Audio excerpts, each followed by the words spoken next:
In the seventh millennium of time, a tribe of humanoids engaged in a terrifying conflict against a race of machines. The humans lost.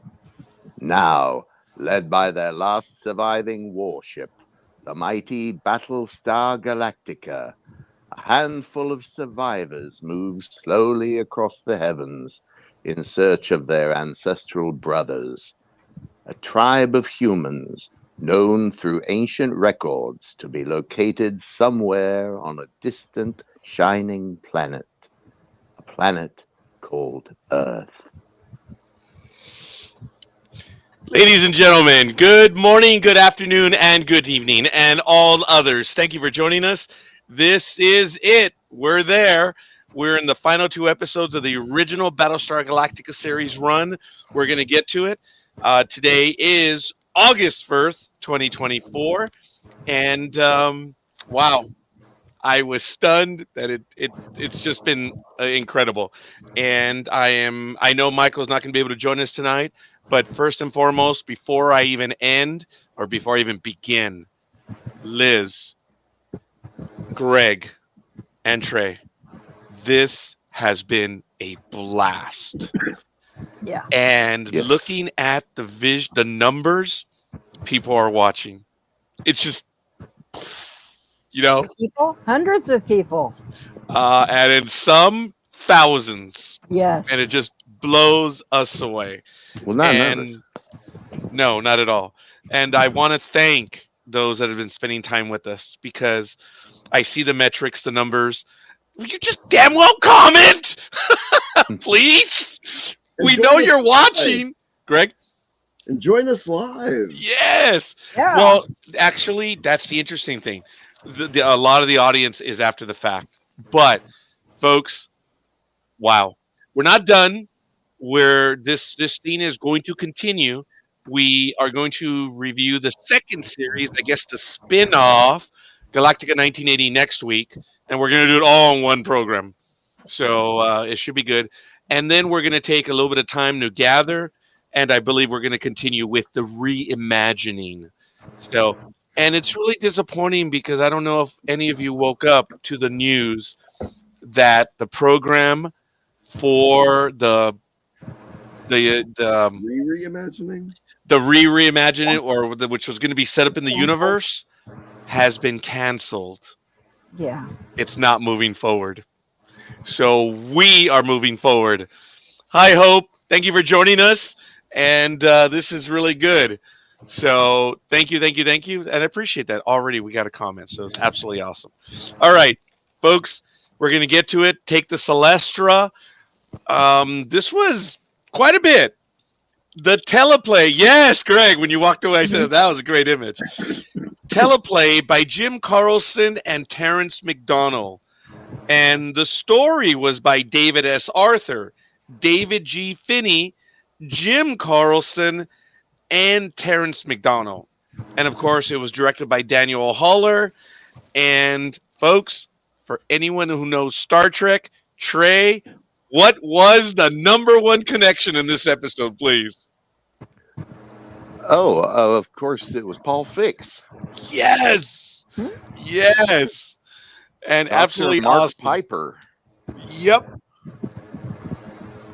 So what does the emergency medical hologram and or Robert Picardo and Paul Fix have in common? Both medical officers that took command. And there's only two people. Okay, well, Beverly Crusher may have done it as well, but that's neither here nor there. That's right. She did. But in a clear moment, which is really kind of cool. Ladies and gentlemen, take the Celestra. Wow. All right. Your thoughts as we get to it. Folks, I'm not going to say looking back at this episode, this is going to be a very quick review. There's not. I don't know. My co-host may think otherwise. So tell me your thoughts. Maybe we might review it just in our thoughts of the episode. Why don't you guys go ahead and jump in, whoever would like to go right now.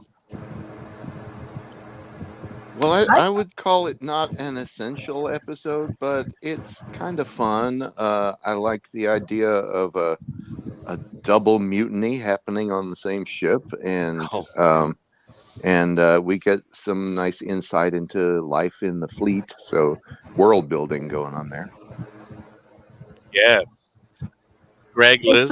Liz. it's funny. It's funny, Adama, you said it because I was just as you started to speak. I was going to say almost the same thing as far as the double mutiny. I thought that was hysterically funny and actually kind of accurate with some things that have gone on through history.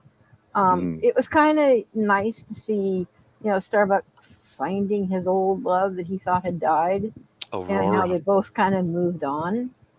Mhm. But it was, other than that, there wasn't that much terribly going on. Before Greg jumps in, I forgot all about Aurora. And forgive me, folks, I'm an old guy. She's attractive. I forgot about her. Yeah. You will see Greg? her. You will see that actress again in 1980. Yep. Anna Different Alicia. character, but you'll see her. Rockers! Is this Rockers Rocker. first on Battlestar I Galactica? think so. Oh, wow. Thank you, Rockers. Yes. Cool. Good evening, Colonial friends. I appreciate that. That is cool, man. Go ahead, Greg. I'm sorry. I was just gonna say Anna Alicia got my attention. My mother loved Falcon Crest, so I ended up getting sucked into Falcon Crest. And so seeing Anna Alicia, before she did Falcon Crest, Yeah. was kind of a treat. I don't think she quite honed her acting skills here, but it was still made me smile in memory of seeing her on screen as an adolescent. I did notice as I was starting the episode that Maren Jansen and someone else was not mentioned in the credits, just as Trey told us about it. And, that was it. She was done. But did you guys catch, I guess, jumping up a little ahead, that she was in the credit, or she was in the very beginning of the next episode, but we Mhm. didn't see her? Did you guys catch that? Didn't Yeah, really she's- take notice of that. So she Yeah. was in the little montage at the title montage. Yes, the title Yes. montage, Okay. as well as Noah Hathaway. Yes. Mm.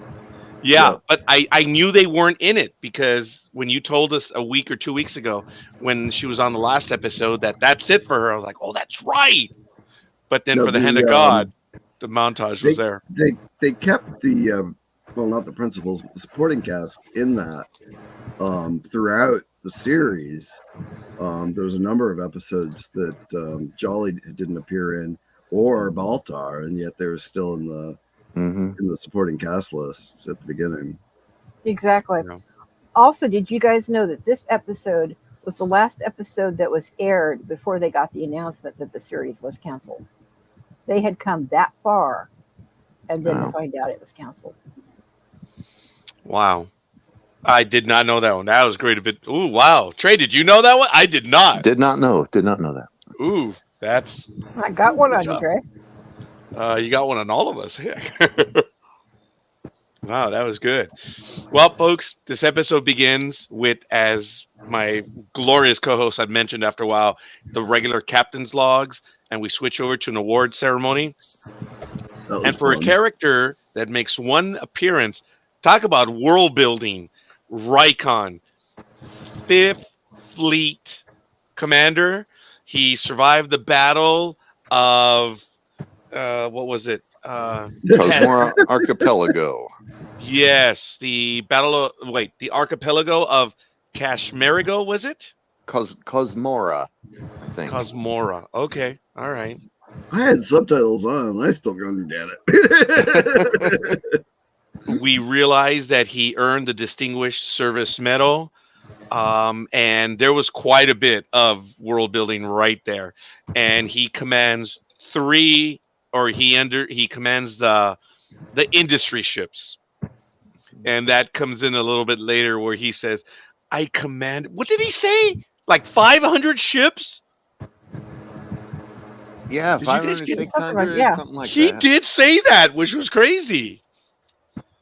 Wow. I mean, So- that's probably like a certain number of battle stars and their complement of Vipers, or I'm not sure what he's including in those 500 or 600 ships, but Yeah. Now, I'm not sure if you guys also got that they were talking about this ship, the Galactica, and actually, that was in the next episode where we got quite a bit of information on the Galactica, didn't we? Yes, we did. Yeah, but that is the next one, which was interesting because we were talking about the signals and stuff like that. But anyway, um, we begin, he's getting all these awards and everything.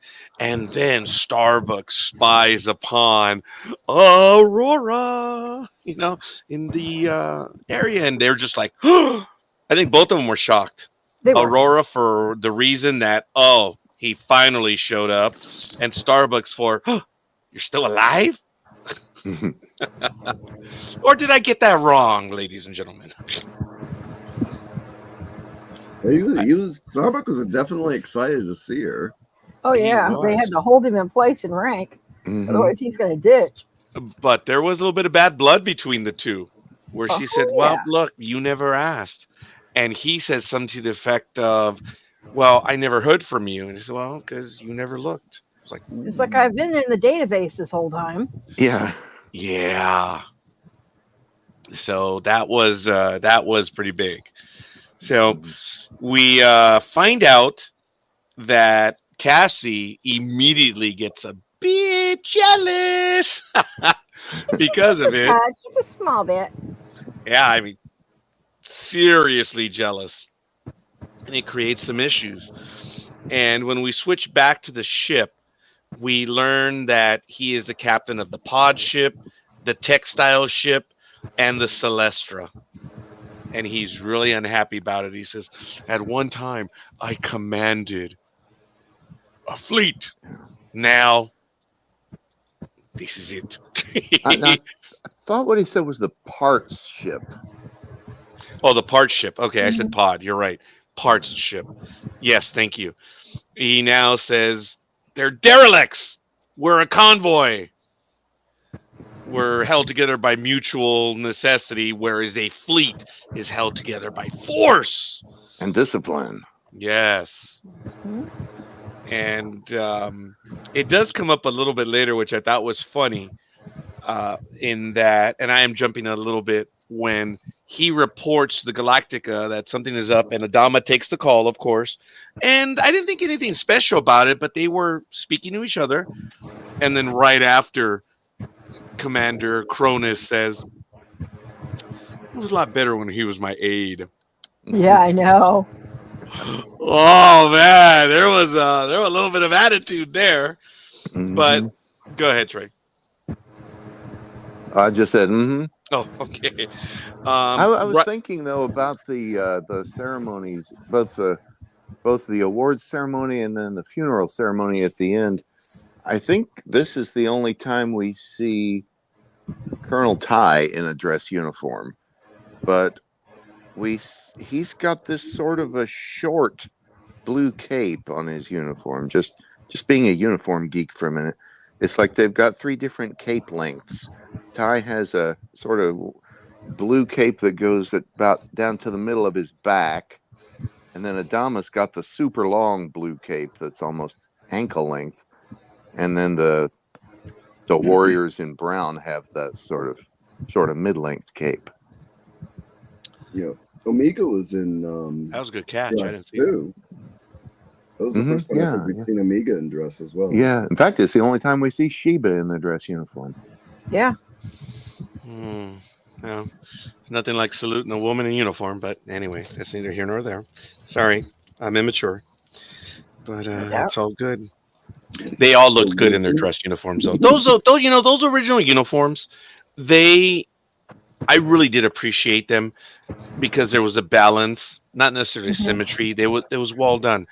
In the new Battlestar Galactica series, they looked good, but again, they were offset. There were buttons on one side.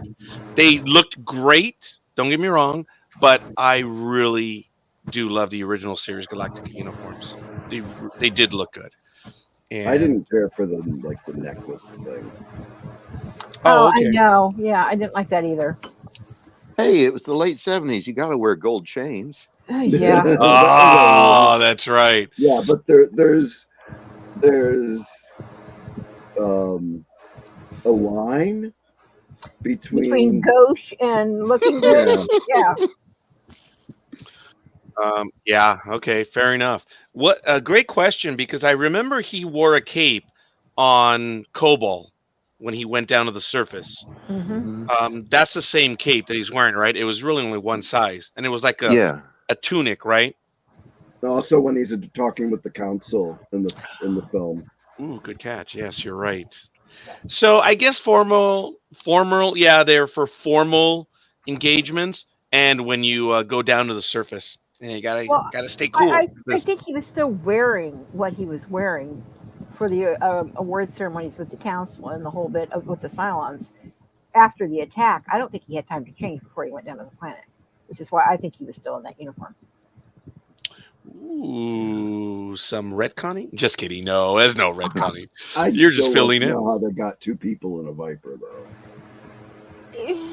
Yeah, well, Yeah, yeah, yeah. They it's hadn't been come up with alluded. a 2-seat Viper. That had to wait for Galactica 1980. Yeah, Hmm. Maybe, stuffed him in the glove compartment or something. That's a big glove compartment. popped him Well, in the there trunk. is the nose of the Viper has that little cavity in the front of it. Maybe that's True. Yeah, something someone could squeeze into and seal off. Or the ram scoop of the top center engine. Hmm. well, here's the thing. I think because so many other people were coming, they were trying to save. I think that the shuttle was already on the ground. I really do. Okay, well, wait a minute. No, Ty fights him on it in the original Yeah. in the episode where Mm. he says at It's been least go on a Viper. correct. You'll have a fighting chance. True. But okay.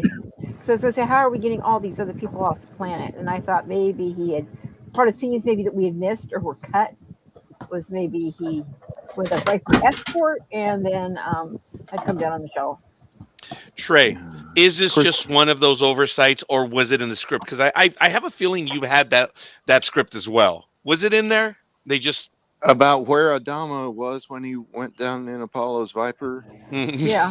No, I've just always said, oh, he rode on the handlebars, and because there is no good answer. I like that. Right. Yeah, that's good. Yeah, it was an oversight. And you know what though? I don't think anyone really argued. We didn't care No. because it was so well done that's like, well, okay, we just didn't see it. I think in all of our minds, we're like, okay, well, he got there somehow. So it was good. Excuse me. So we had the We patrol. went from capes to Viper. Viper. Yeah. season. Hey, that's what we do here. Now we actually get some clarity on some timekeeping here, because there's a moment where Adama tells him, wait 1 micron. I'm like, okay, was that the proverbial wait a second or wait a minute? So that was interesting. And they talk about, well, you're going to be so many centons behind, and well, it'll only take about 2 centaurs. So it was interesting. We got something in there, but we all know there was no established anything. They just played with the time. Well, I think by this time it had kind of settled into like a micron for a second, centon for a minute, centaur for an hour. Okay. And Yaren, which was so cool for a year, right? Very Germanic. Yeah. Ooh, I like it. We had the whole conversation. Cassie and Sheba argue with Starbuck about visiting Aurora. I got it a little bit, but I appreciated what Cassie did, Cassiopeia, but Sheba, was she out of place, man, or was she right to light into them for that? Completely right in my opinion. Really, gentlemen? Wow. Yeah, you think it was cool? Did Sheba sticking her nose in that one? Proverbial. Which scene exactly you mean? This is before they go out on patrol. Oh, Cassie and Sheba argue about Starbuck visiting with Aurora. oh, And I know Cassie gives Starbuck some lip, and Sheba also didn't she give Starbuck lip as well about Oh it? yeah, she wanted her tickets back, or excuse me, her dockets. They screw it up in the last scene and said tickets. Well, it was Cassiopeia had the Right. tickets, right? Oh yeah, but I mean, Yeah. I can't remember what Sheba did at that particular moment. She just Well, argued she's with just kind of Starbuck about. giving Yeah. Cassiopeia crap for not, just letting Starbuck do Letting Oh it yeah, go. for just Starbuck letting him does. go over there. Yeah. Oh, so I said it incorrectly, Trey. I led you to believe that they argued. They both argued with Starbuck, and no, uh, Cassie argued with Starbuck, but then Sheba argued with Cassie, right? Yes, very good, Greg. Yeah, like, are you just gonna let him go? She's like, I don't own him, and I don't want to own him. Yeah. Very So, modern woman. yeah, that's. It was actually right before where they talked about we've lost thrusters, and they reported it to the fleet, and then the comment Adama was Kronos' aide before. The Vipers roll in, everything is dark, and Oh, there's the mutiny going going back, on. Go ahead.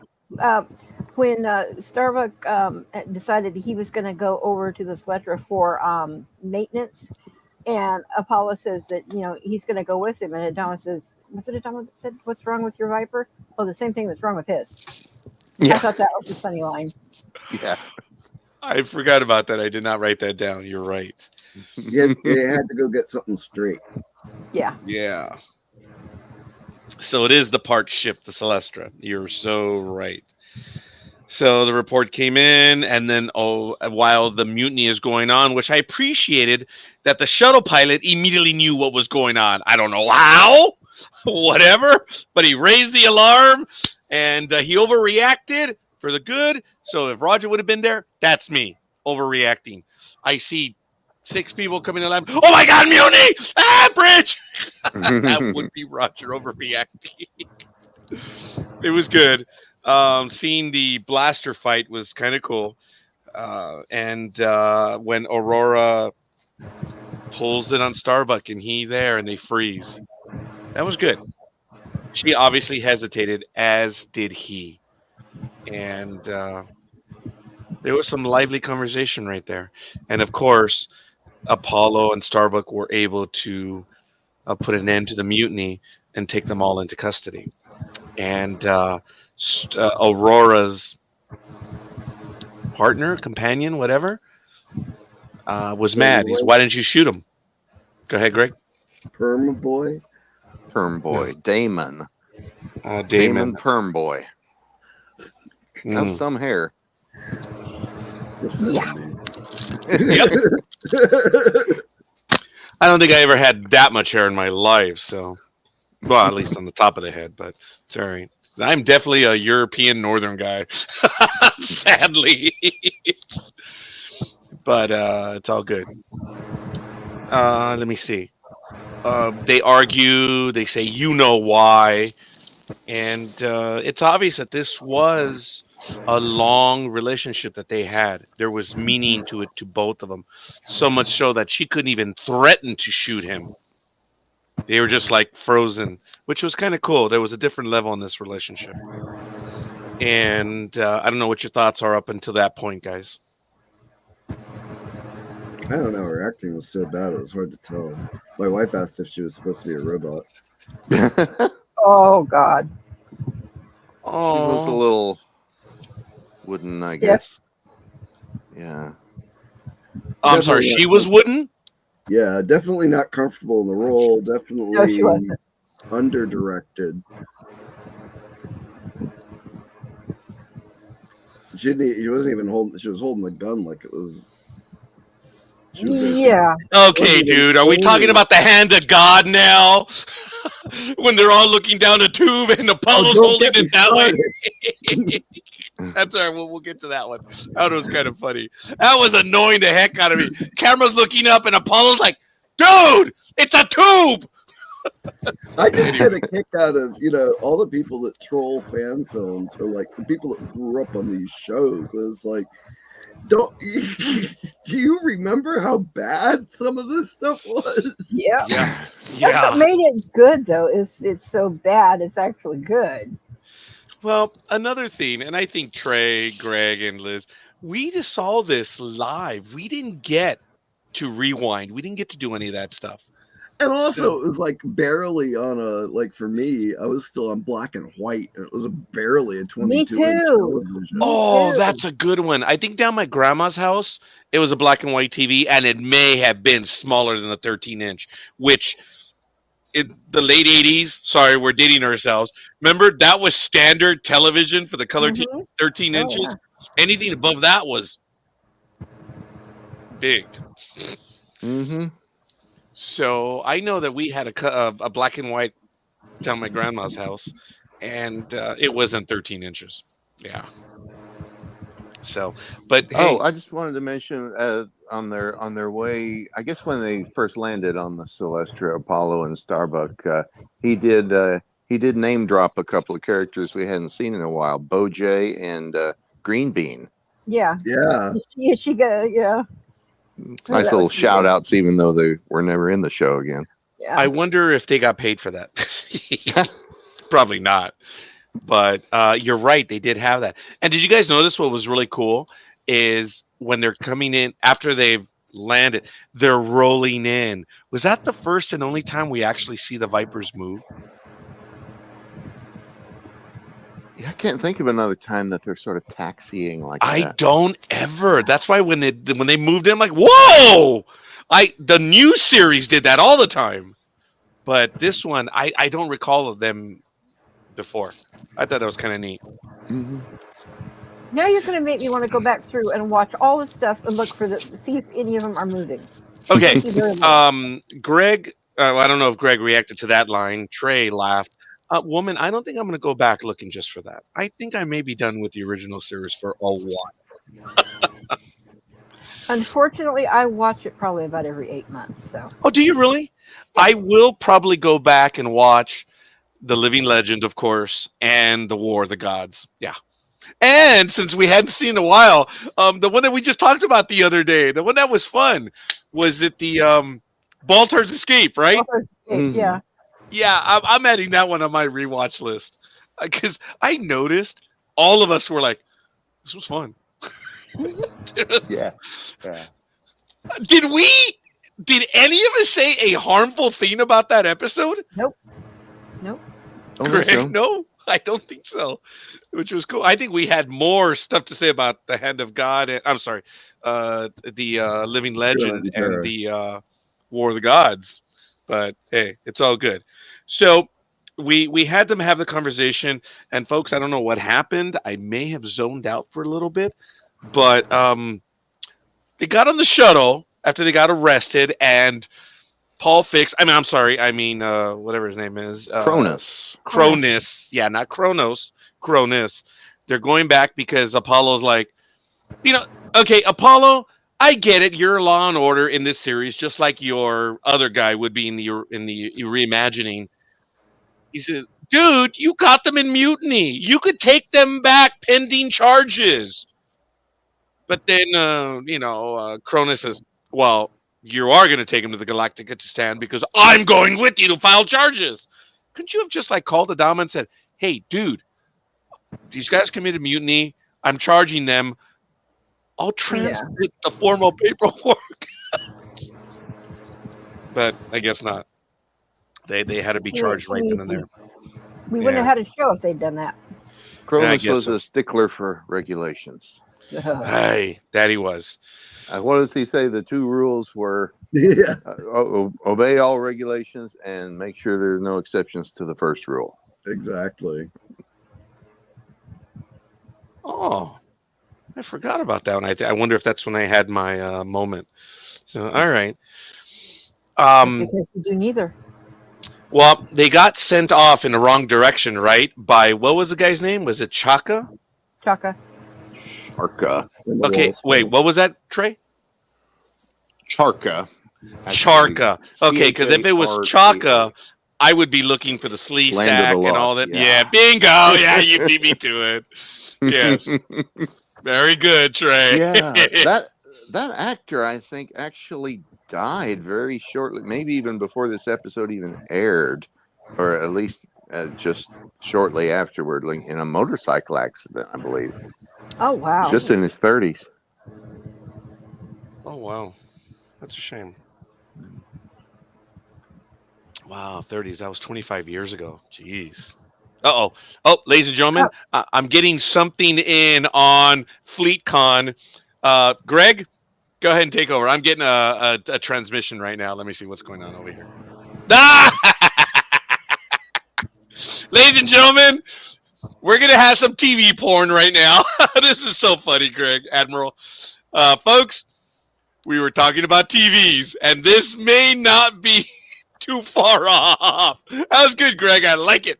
A few years before 1979, but Yes. That was good. I like it. this is probably 1974 or 75. Yeah, it looks about like that. I mean, we all probably had that paneling, right? Oh, I'm sure. And I found a For the piece love of of that God, I paneling did. at my mom's house with tags. The back of it's painted white and it says tag sale today for when my mom had tag sales. But you didn't have the flowered couch. I did. No, that couch might be a little bit older. That was the den. So, no, I don't think we had anything that was upholstered with flowers on it. Okay. Do you know what's the? I don't think we had that either, but we did have. There were flowery stuff in the house. Now I am noticing that I'm having internet issue. Okay, I think it cleared up right now. I was going to report that to you guys. I might lose you guys. Oh, it's coming back up. I may lose a signal, so just take on over if it does happen because it's intermittent. Whoo! I'm getting an intermittent signal. That must tell us that we have to hurry up and go to the hand of God because I think it's coming over from this direction. Uh-oh. On the map. Yeah, very good, Trey. It's coming from Somewhere this in- direction. This direction. Oh, Yeah. thanks, buddy. It's kind of like when they're doing the weather on the green screen and they make very broad gestures Oh yes. because they can't point directly at something. Yes. Oh man, I really appreciate when you guys really catch some of it because some of my stuff is really way out there, but I thank you guys for that. That was cool, man. All right, folks, we're just having fun here. So, as the shuttle is making its way back to the Galactica, or the wrong direction, we get a little bit of the Last Jedi. Oh, I'm sorry. I mean, they're running out of fuel, and they're having some issues.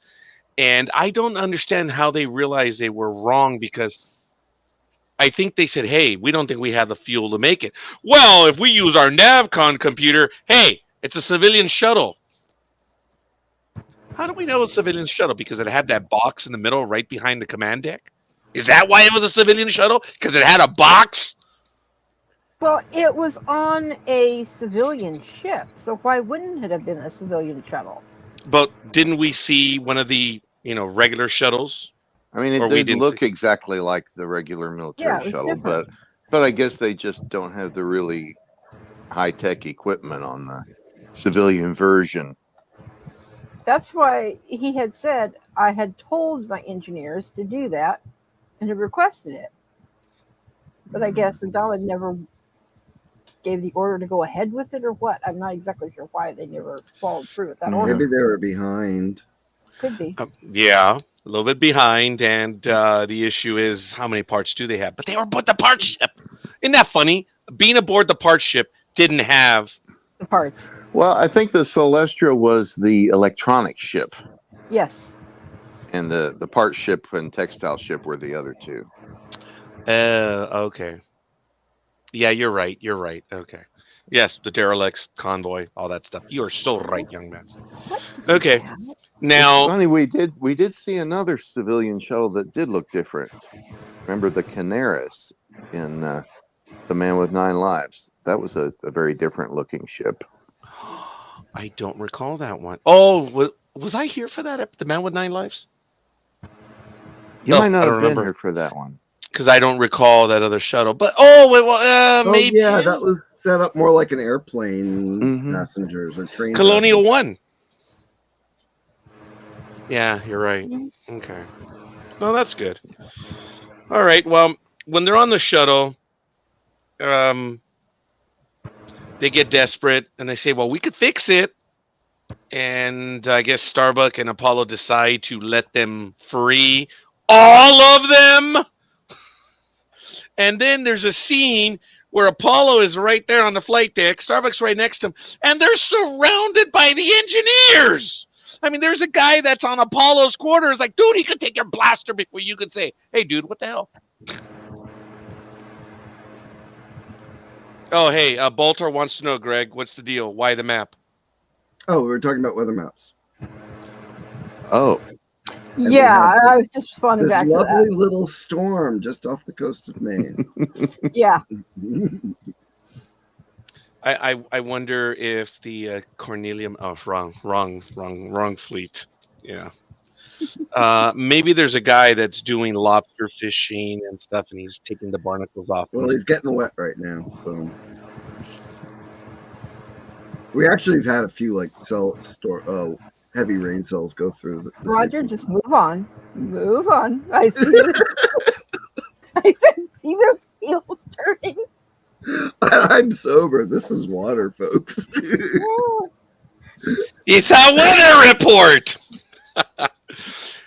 So they all get together and they're trying to make the Sorry, repairs, which people. really surprised me, folks. I was a little unnerved by that. They were surrounded by all of those people, and they could easily have commandeered the shuttle.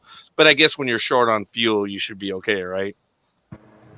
yeah. They didn't. They couldn't have taken it to a planet or anything. Yeah.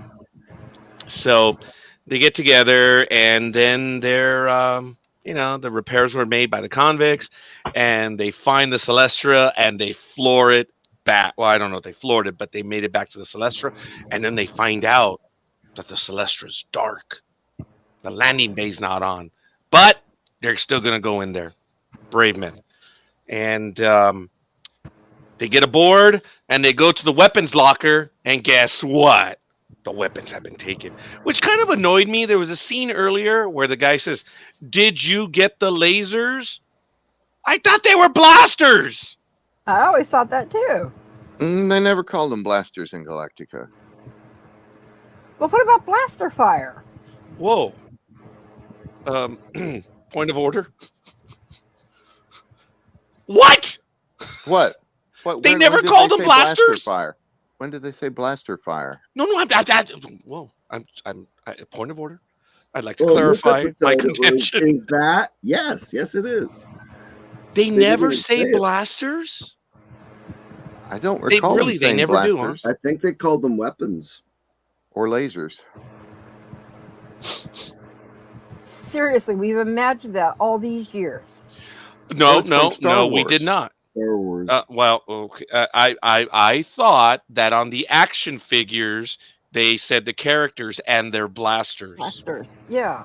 Now, in the action figures, they might have, but not in the show. Revisionist historians. What's that? The Mandela effect. Oh yeah. Mandela effect. So you- I mean, I'm Star Wars, they said certain you heard it. blaster all the time. Yeah, I guess so.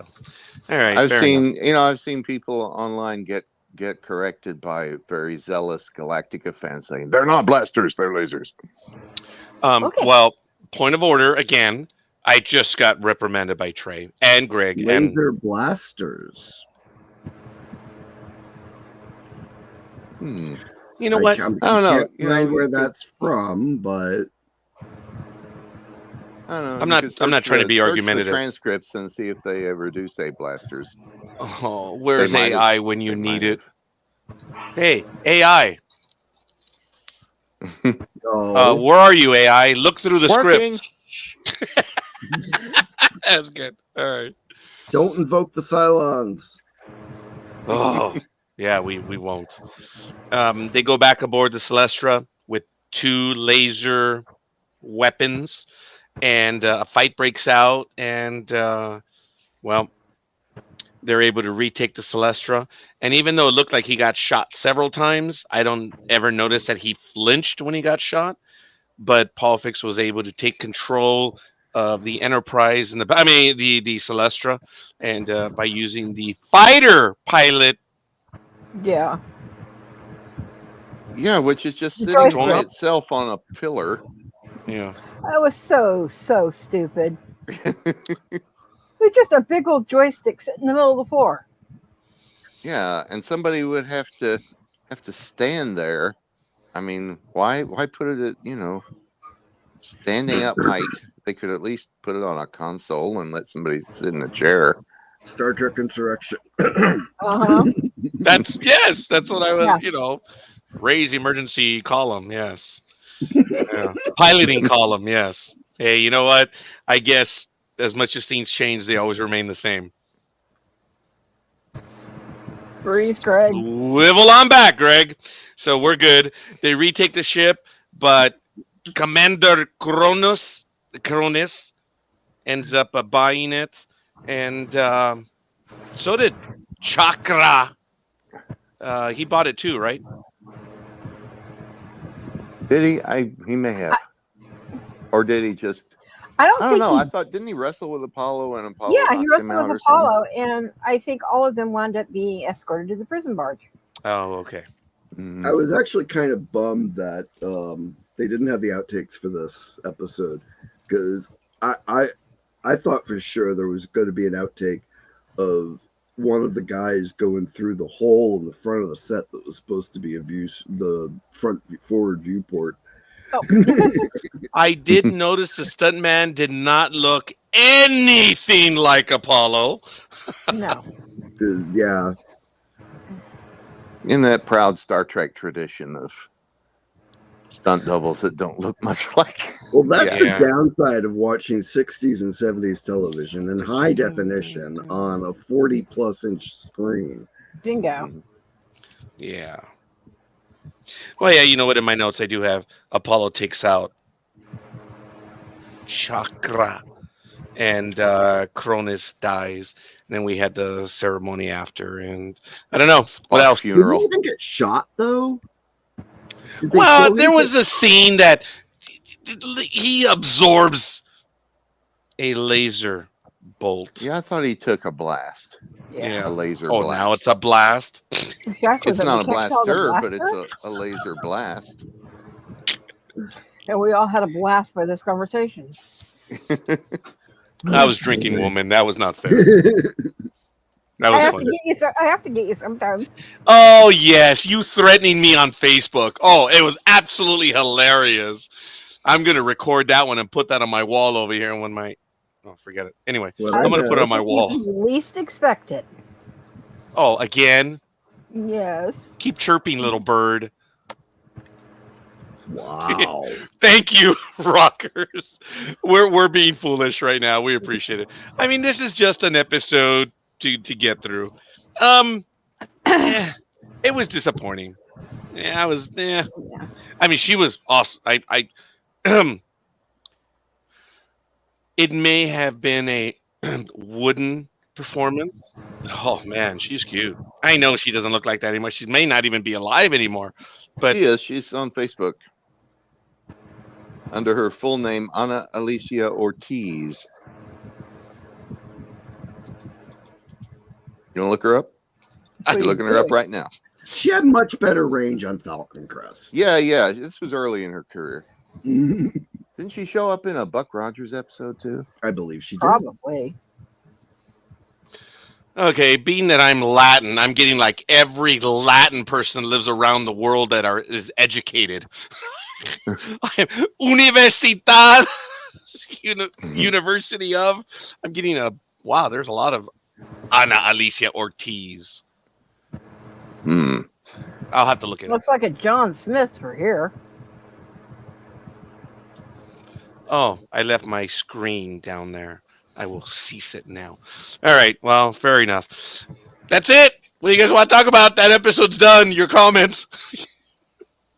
I like the Spock funeral. Yeah, I like that I, too. That I was pretty picked up cool. on that. It was like, oh, okay, that's where they got the idea for the end of Rathacon. Possibly. But nobody playing the bagpipes. No Oh, backfight. thank goodness. But I did like in the very beginning of the episode that it was like a march arrangement of the main theme. Oh much yeah, in the that's same cool. way that they did it in the the beginning of the Reimagined series. You know, one thing missed that. one thing I thought that was kind of really screwed up as far as I'm concerned regarding the censors is that for the firefights, ABC censors absolutely insisted after every time that there would be a firefight, they would have to put up new incident because of the new violence thing. They had to put up a whole thing about the quote, and they could only have so many during show's limits. I don't know if you guys remember seeing that or not, or you just didn't care at that point. Even No, back then? The only notice that I remember is on a Space 1999 episode where it says parental guidance suggested because there's this guy that gets burnt or something and he's scary. It's the only time I remember a parental There notice. was a few scary Space 1999 episodes. Do you remember the parental notice though? I do. For at least one of them. I don't remember one on Galactica though. I don't, Liz. Where were you living? Where in which part of the world? I wouldn't say Sacramento, but just a little bit north of Sacramento. I grew up in Grass Valley. So, we still got, Channel 3, NBC, and all of that, and ABC, just, the regular. Channel 3? Yep. KCRA, Channel 3. Ours was KNBC 4. Full. Los Angeles. And for ABC, we had both. 7. Ours, we could get ABC out of the Bay Area as well as Sacramento. We had 7 out of New York for ABC and 8 out of New Haven. I don't remember the call number. Oh, New Haven was WTNH. I don't. Okay, Trey, come on. Add to it so we can prove to the audience how much we adored this episode. I was in Kentucky, and my ABC affiliate was Channel 62, WTVQ. Wow, on UHF. Wow. All our channels were on UHF. Wow. Is that because is the mountainous stuff? No, I think it's because we had. Well, I don't know what it's because, but I guess maybe there were just too many nearby cities with VHF channels that might have interfered or something.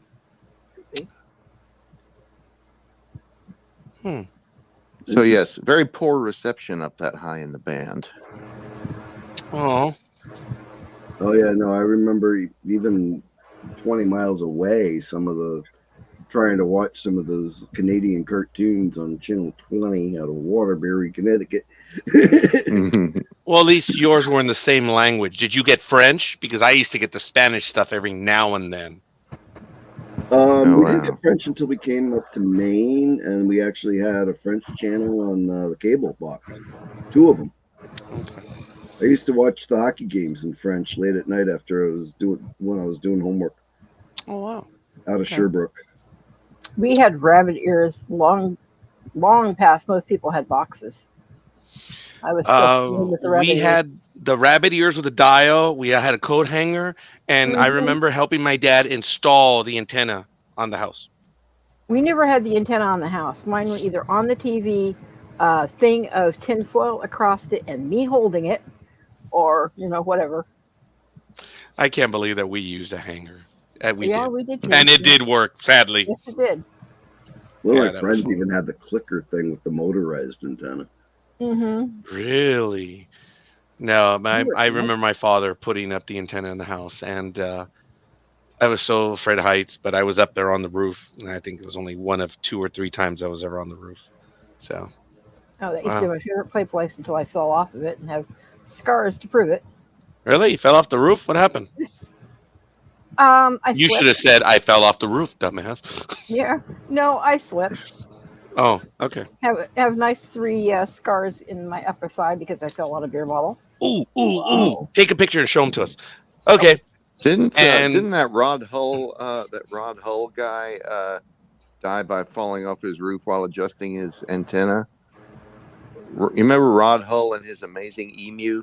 It was like a puppet. Oh, This yeah, Australian vaguely. guy. Yeah. I Yeah, don't he know was. how he I died. remember him from the Hudson Brothers Razzle Dazzle show.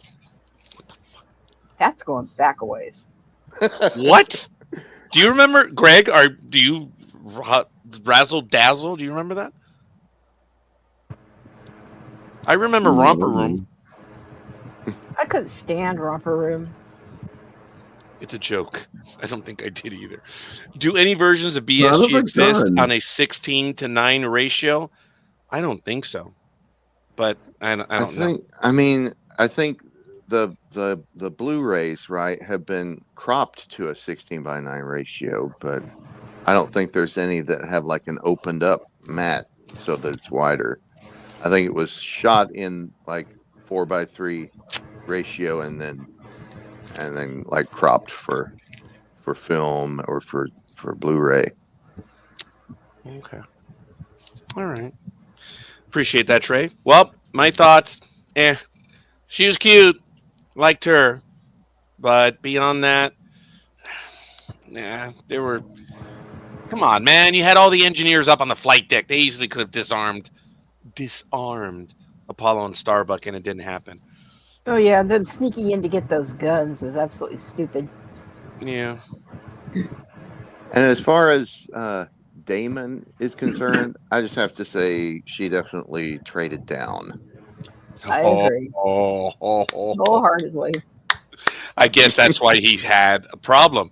And Starbuck, there may have been something similar in my life where I had to tell the person, dude, nothing ever. Actually, it was a very close relationship with someone. Aurora is my hey rockers. Aurora is my Aurora. Yep. And then of course we had Aurora on Passengers, but that's another program altogether. Anyway, yeah, I did like Aurora. I didn't realize she was wooden. Well, I never caught like much expression from her in this episode. Yeah. No, I hear you.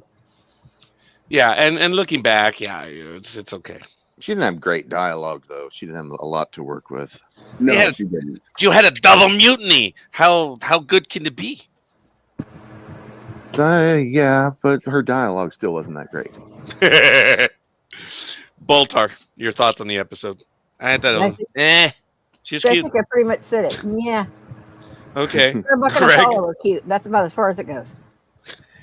It had some. There was a few good moments. Like I really liked when they were escaping on the shuttle. But like for me, like the worst thing was like these guys were in a firefight with the officers, and the commander was down on the deck during the firefight, and yet at the end they're the heroes. It just didn't.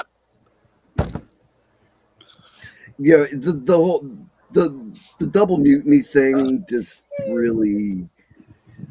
They should have done it so that the people that wanted to escape and go to the planet were like the distraction for the people on the bridge that want to take over the ship or something. Yeah. First of all, Lethal Migrant, I want to thank you. And Trey doesn't know who we're talking about, so we'll mention it off air. But that's funny. Part of the network, and that's as far as I'll go. It was kind of funny. But it was good. Trey, your thoughts on the episode, if you already did not tell us? Well, I'd like to know what that concert sounded like that Starbuck and Cassiopeia were going to go to.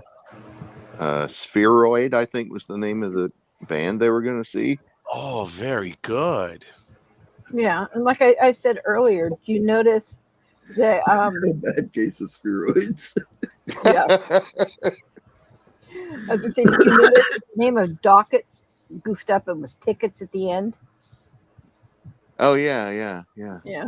Yeah, that's right. You did mention that. You know what? Some things just go by. Look, the very famous moment in Star Wars itself where Luke yells out Carrie, right? Yeah.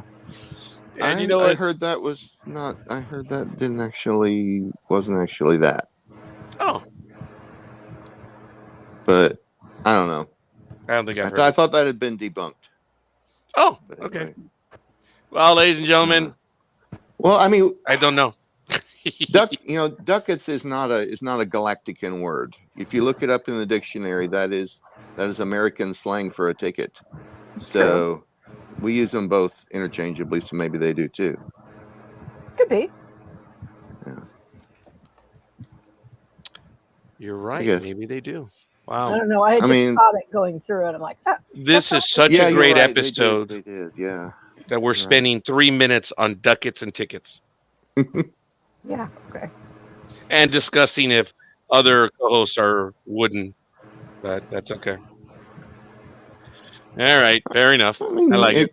could be something like particle board. That was good. I know what that is. I like it. Ooh, that's funny. All right, ladies and gentlemen, that was the penultimate. This is the final episode. Oh, and people are changing their backgrounds. Look at that, Trey. This is Nice. cool, man. Yeah, this was cool. And I did love Adama. Fire! It's like Tomahawk Chop. I guess he's from Atlanta. Or the Atlantia. I don't know. Just kidding. Anyway, The Hand of God, episode 24, written by Donald Belisario and executed by Donald Belisario. Who did the music on this program, folks? Was it Stu Phillips? It was too. Every Yeah. note. I don't know if we ever gave him credit because we've done from time to time the credits and stuff. I don't know if we did the acknowledgement for Stu Phillips. What a score! What a bit of music! I used to always love when there was a moment happening. And he would, dun dun dun dun dun. I liked that little dun. Yeah. Dun, dun, dun. I know to all of you it sounds like da da da da because I'm tone deaf. I apologize. No, you actually did good. Oh, did I really? Yes, you did. Oh. Okay, well, when Hope speaks to me next time, maybe she won't, be so rough on me that I got the music right this time. Oh. If she's even watching still. We'll find out. You might not be after that comment. No There's kidding. always hope. Very Oh. good. Actually, Adama, there was another episode where I was talking about a moment and it slipped, where it was completely unintentional. Where I'm like, well, look, well, as I said it, well, look, I'm hoping against hope, and I was like, oh, that was, and it was perfect what we were talking about, but I was like, yeah. Oh, yeah, our number count just went down. She might have been watching. Oh. That's cool. We're just messing around. As a matter of fact, Lethal Migraine, thank you for this comment. Yes, we do. We will do a show. Gmo and I are going to check it out within the next day. We will do a program. And Lethal Migraine will be on with us. I like it. Cool. So, folks, if you're going to watch Deadpool, we can talk about it in the next day or two. So, all right. Hand of God again. And, folks, there's a scene up there right behind Baltar. It begins with a double date. And it was kind of cool. Apparently, Apollo had this little secret hideaway place. And when, the girls don't know what's going on, very 1970-ish. And when the flaps open up, they're like, oh, wow. And what does Apollo say? Don't worry about it. It's just transparent titanium. Did I get that one right, Adama? Oh, yeah. Yeah. Oh, you're going to hate me. I want to go back to the previous episode. Not at all. Not at all. There's No, reason to go back. Go. Okay. I don't think. Did anybody notice this? Because it's kind of hard to notice. When Aurora goes to the whatever the flight information kind of thing is to get the coordinates from the duty officer. Yeah. Actor has a mechanical arm. I did not notice. Mhm. They don't make any big deal of it at all. They just he just happens to have a mechanical arm. Really? That's kind of Mhm. neat. I mean, in the context, you can say, it's an old war injury or something, but it's cool that they, To they have just hired something like hired that her. on television, wow. I mean, sort of like, having a Japanese guy in Star Trek in its own time, I guess. Early diversity moment there. Hmm. Yeah. Was it the right hand or the left hand? I forget. Probably It's right. all right. I'm sure you're right. No, That wasn't a I political don't. commentary either. No, but that was just something I thought I'd throw in because I was probably the fourth or fifth time watching it till I noticed that. I missed that. I think I've seen that episode 3 times. But because of Aurora, there may be another few times. You were distracted. Well, you were looking at someone else's arm. Yeah. What does that Well- say about you? I wasn't looking at Aurora's arm. Well, I wasn't the first few times either. But that was, You're a good man, certainly Trey. there's like this mechanical kludge, and it's like, well, what is that? Oh, that's his arm. Wow. It's like when the news is on, you're like checking out what's behind the people instead of paying attention to what they're saying. Uh-huh. Oh, what book is he reading or promoting? Anyway, Yeah, sorry, no hand to kidding. God. No, not at all. It was good. I hope I wasn't giving a dirty look because I was looking at some Ana Alicia Ortiz thingy, but still wasn't her. But he's okay. Don't ever be sorry. You're on the program, lad. So, and we're still maintaining our audience, so don't ever be sorry.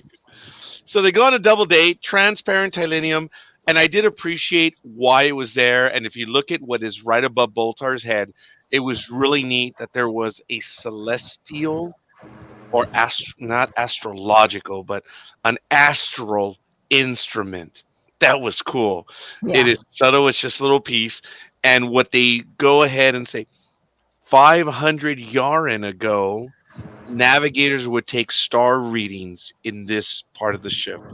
That was kind of cool. I had forgotten that, and from the other time that I saw it, and they were talking about gamma frequencies. No, this is like before time, or at least 500 years ago. That stuff is or gamma frequencies. And this machine, I think they said it was no longer up to date. So I guess that meant it only could accept gamma frequencies? I guess so then, right? Yeah. A lot of the stuff hadn't been working, but Apollo had gotten it working. Mhm. Okay. Now, this is a situation, not necessarily the Mandela effect, but looking at it again, and maybe because it was on a little 10-inch TV back then, I could see clearly what the imagery was. There was no doubt in my mind. I didn't figure out what it was until the end of the episode. And that's because I had a small TV screen. But looking at it now on this big, massive, TV screen that I have now, I could clearly see it was the lunar module. Yeah. So I don't know if that took away from the episode. I know we've seen it, but I don't recall being able to see it the first time around. And they play that tape several times in the episode. And you didn't catch what it was? I Did do they that? now, but not on the first watch. Oh, okay. Well, I vaguely remember getting goosebumpy At the very end or during the episode because you did catch it. I wasn't old enough to see it live, but I'd Right. seen replays of that like on Nova and all the Mhm. stuff over and over again. When they first take it to Boomer and he's clearing up the audio, you can hear the little fragments, and at one point you Yeah. can hear him say "eagle." Mm-hmm. Okay. Folks, forgive me. I do want to give a quick shout out. Sonia Robles, thank you for the like. Elizabeth Olivia Cooper, thank you for the like as well. Appreciate that, guys. As you see at the bottom, folks, this is to the audience. I should have done this at the very beginning. If you guys feel like it, you don't obviously have to, but if you guys want to, if you feel like contributing, down at the bottom on the Chiron, the ticker, the little thingy that goes across the screen, you don't have to, but it's right there. It's buymeacoffee.com/NDB Media. you would be contributing to the host, but obviously And not required. But this is none only of the that second goes time to we me. have. So if you don't like me, then don't worry about it. Well, actually, it would be split amongst us. So it's all good. I don't even drink coffee.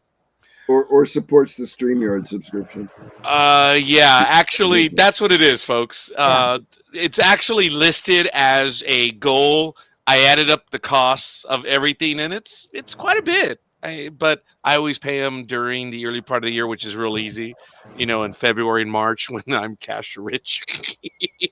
You guys all know what I do, but otherwise, actually my fiscal year runs from February to April.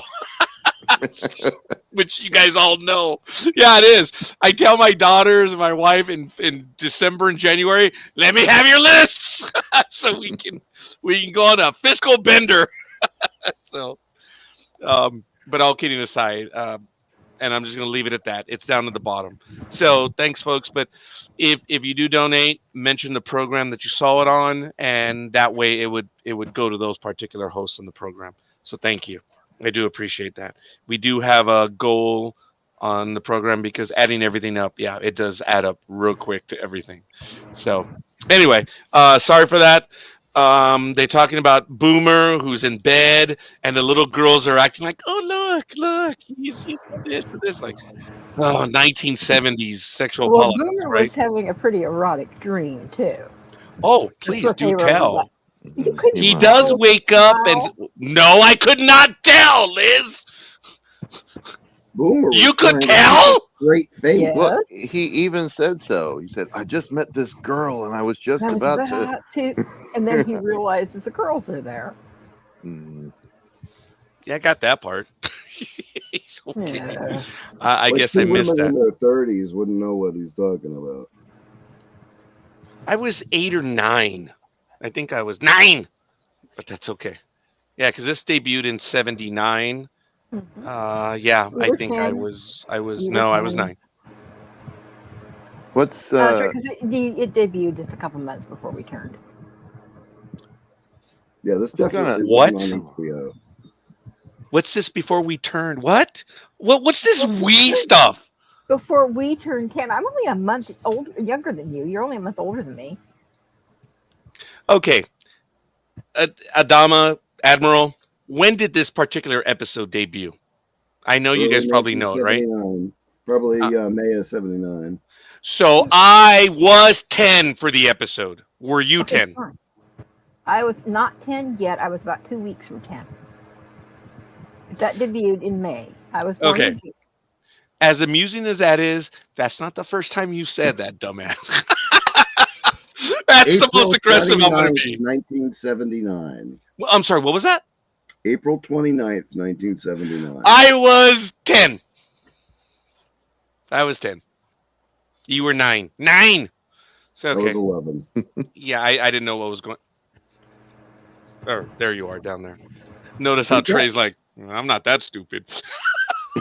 I'm not going to give up the age. Sorry. I was 11. And he thinks that I respect my Is it elders. really?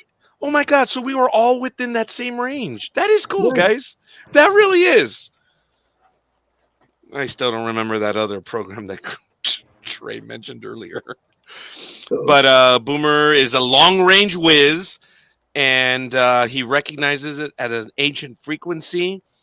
He says it's a spacecraft, and it could be several thousand Yaren old. And they also talk about that this, it could be intergalactic. It could be more than about the signal. It could be 100 Yaren, 100,000 Yaren, or I don't know, something else. So Something like 10. It could be, I think it was 1,000 or 10,000 or something with the two things that he said. actually, I think it was 10,000, yeah, and then 100,000 Yaren. But there was like some neat ideas. I mean, they didn't, go into like, light time or anything, but they, talked about harmonics and signal modulation, or degradation and amplification. They had some really neat ideas about what could happen to our radio signals as they go through space. Yeah. What I like about this is they had already set up the idea of Boomer being good with electronics back in Fire in Space when he was hot wiring the doors. And he said when he was a kid on Caprica, he hot linked a lot of hovermobiles. I forgot that. Ooh. Okay, that was good. I like that. I genuinely had forgotten about that. So when Apollo ends a scene by saying, "Yeah, but who is it? Where's the signal from?" That was kind of neat. And Apollo was the one that was invested in on this. I think the others were, but obviously to a lesser extent. And then they reported to the bridge. They're on the bridge, and they're all like, "Ooh, hey, okay, tell us." Over here, coming in from this direction on the map. Sorry. I had to go back again, and then they say, I think they gave It's a warm air direction. mass. I'm sorry, what? A warm air mass. Very good. Oh my God, that was good. And You need to start doing that in a bikini, though, while you point at the screen. They do that in Sweden? No, you don't have to do it in Okay. Sweden. I don't Okay. have any bikinis. oh, for Board the love short. of God, we're actually going to go down this road. What Who was were you that beer talking to? commercial? What was that? What was that beer commercial where it's like the Swedish bikini team shows up? Yeah. Oh my God, I remember that, Trey. I Was can't that remember what Michelob or beer it not? was though. It could have been Michelob or it could have been Miller. They were funny. Oh Yeah. my goodness. Okay. I didn't Liz? realize bikinis were a team sport, but whatever. It's beer. Yeah. So I need you to clarify as to who you were discussing or who you were figuring. Greg, go for it, dude. What? If he's gonna put on a I was looking up the bikini. Swedish bikini team ad. Stop. No, it was Greg that I wanted to see in the bikini. Thank Right. God, because this network Roger, you would can do a full die if I. Oh, for the love of God, Greg. Oh, okay, whatever. Okay. This Well, is we already had Jefferson. These are as short as shorts get on Greg. Okay, it must be hot. These are about as short they're gonna get too. It's warm, I think, and I'm gonna end up losing the entire audience too. So that's it. Sorry. Yep. I'm wearing the. No, I guess the cargo ones. I'm wearing the cargo shorts. The ones that have like. I think I 6 tried pockets? the Speedo thing once and realized. I'm sorry, it what was wasn't that? for me. I'm sorry. What was the? Did you say I was into what? I tried the Speedo thing once and realized it wasn't. Oh, for the love of God! I'm Latin. That's impossible. Old Milwaukee. Thank you, Lethal Migraine. Yeah. Wow. Oh my God, we're actually gonna have to look that up before we're done. So that is cool. Sorry, folks. I'm looking at the count. Everyone's gone. Just the idea of bikinis and us being on air. It's like, yeah, we're out. Seriously? Oh. Oh, Milwaukee. Were they linked to Schlitz? Ooh, good question. We still have Lethal Migraine on Twitch. Yeah, so Lethal Migraine, help us out. he's hanging out with us. Yes, he is. And it was good.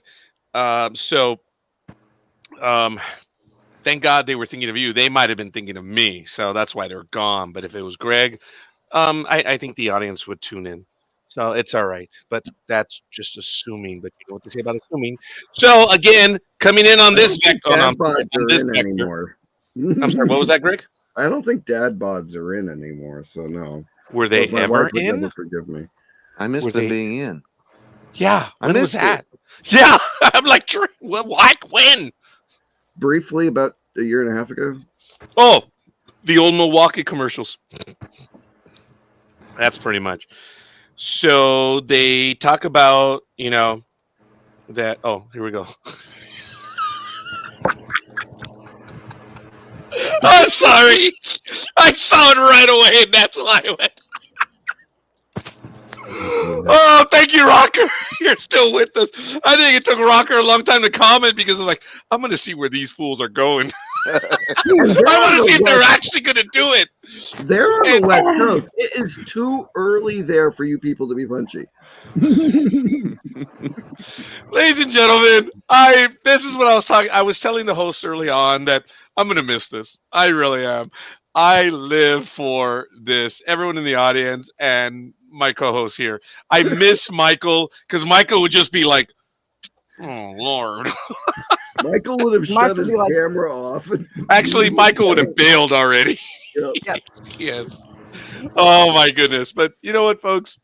This is what Battlestar Galactica, the memories of growing up and dad The bods immaturity of it all.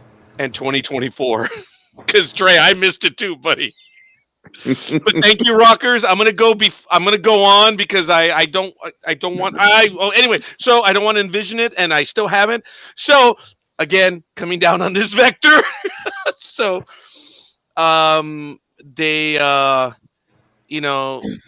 they launched the Vipers because I think the Galactica scans did kind of detect something, or they were going to go in that area, but that way. So they launched 3 Vipers. They find a star system that has 3 planets. And boy, does Apollo love his red planet. He goes, "Oh, it's beautiful."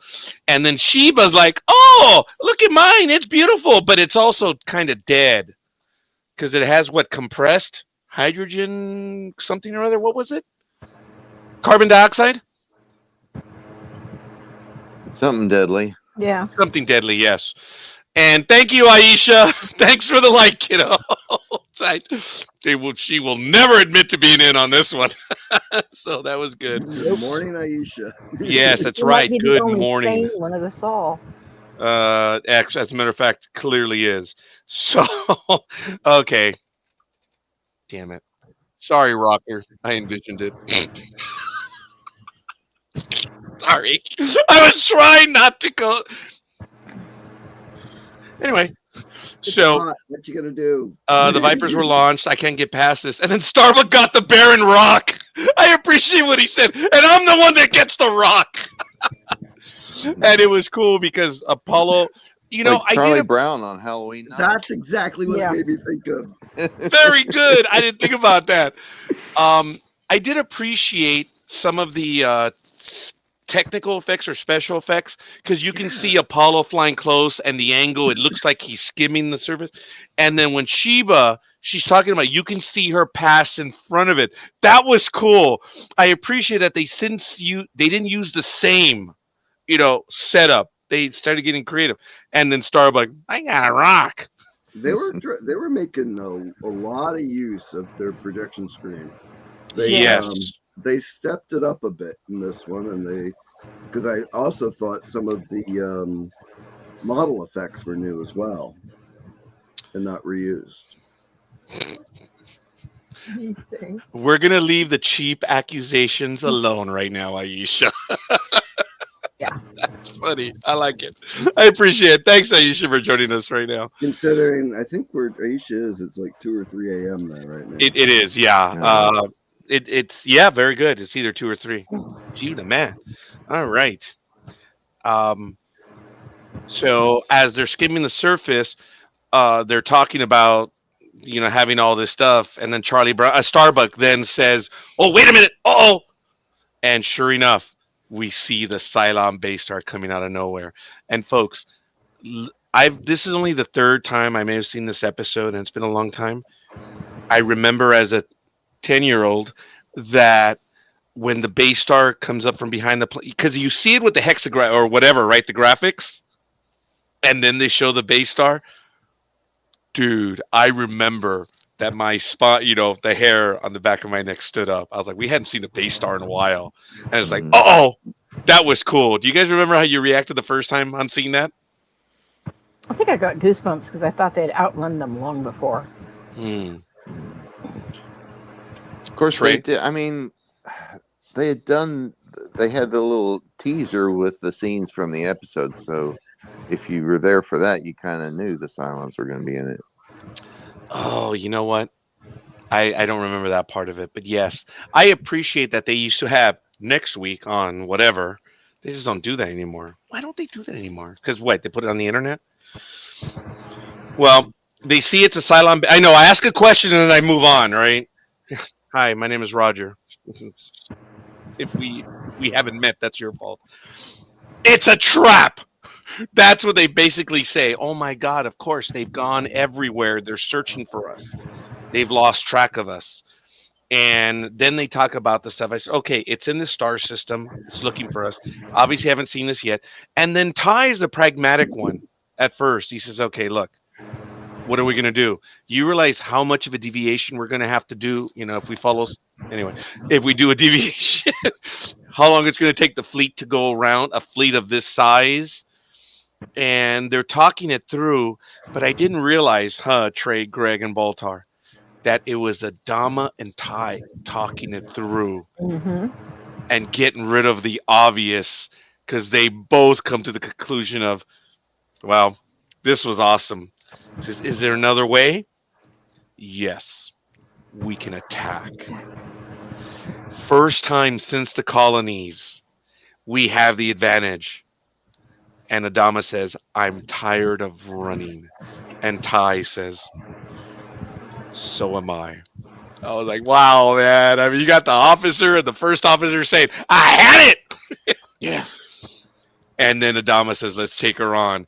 Folks, when I was watching that the first time, even I was like, whoa, let's do this. I'm in. What were your thoughts on that, guys? The worst part about this for me was trying to figure out again what they think a galaxy, a system, Oh, yeah. and a star cluster is. Because if they're within 11 light years of Earth, they're not at the edge of the galaxy. They might be near the edge of the Sagittarius arm of the galaxy. But they did say galaxy, another galaxy from time. They did, didn't they, Trey? I mean, they kind of, and Boltar. Yeah, I mean, like, when at the beginning of the long patrol, it's like, oh, we're leaving our star system. It's going to be a whole new galaxy. So, right, almost in the same breath, they use both of those terms the same. And this is a time when Cosmos is on, and well, that was what, 1980, right? Cosmos was 1980. I think it was. Yeah, I think so too.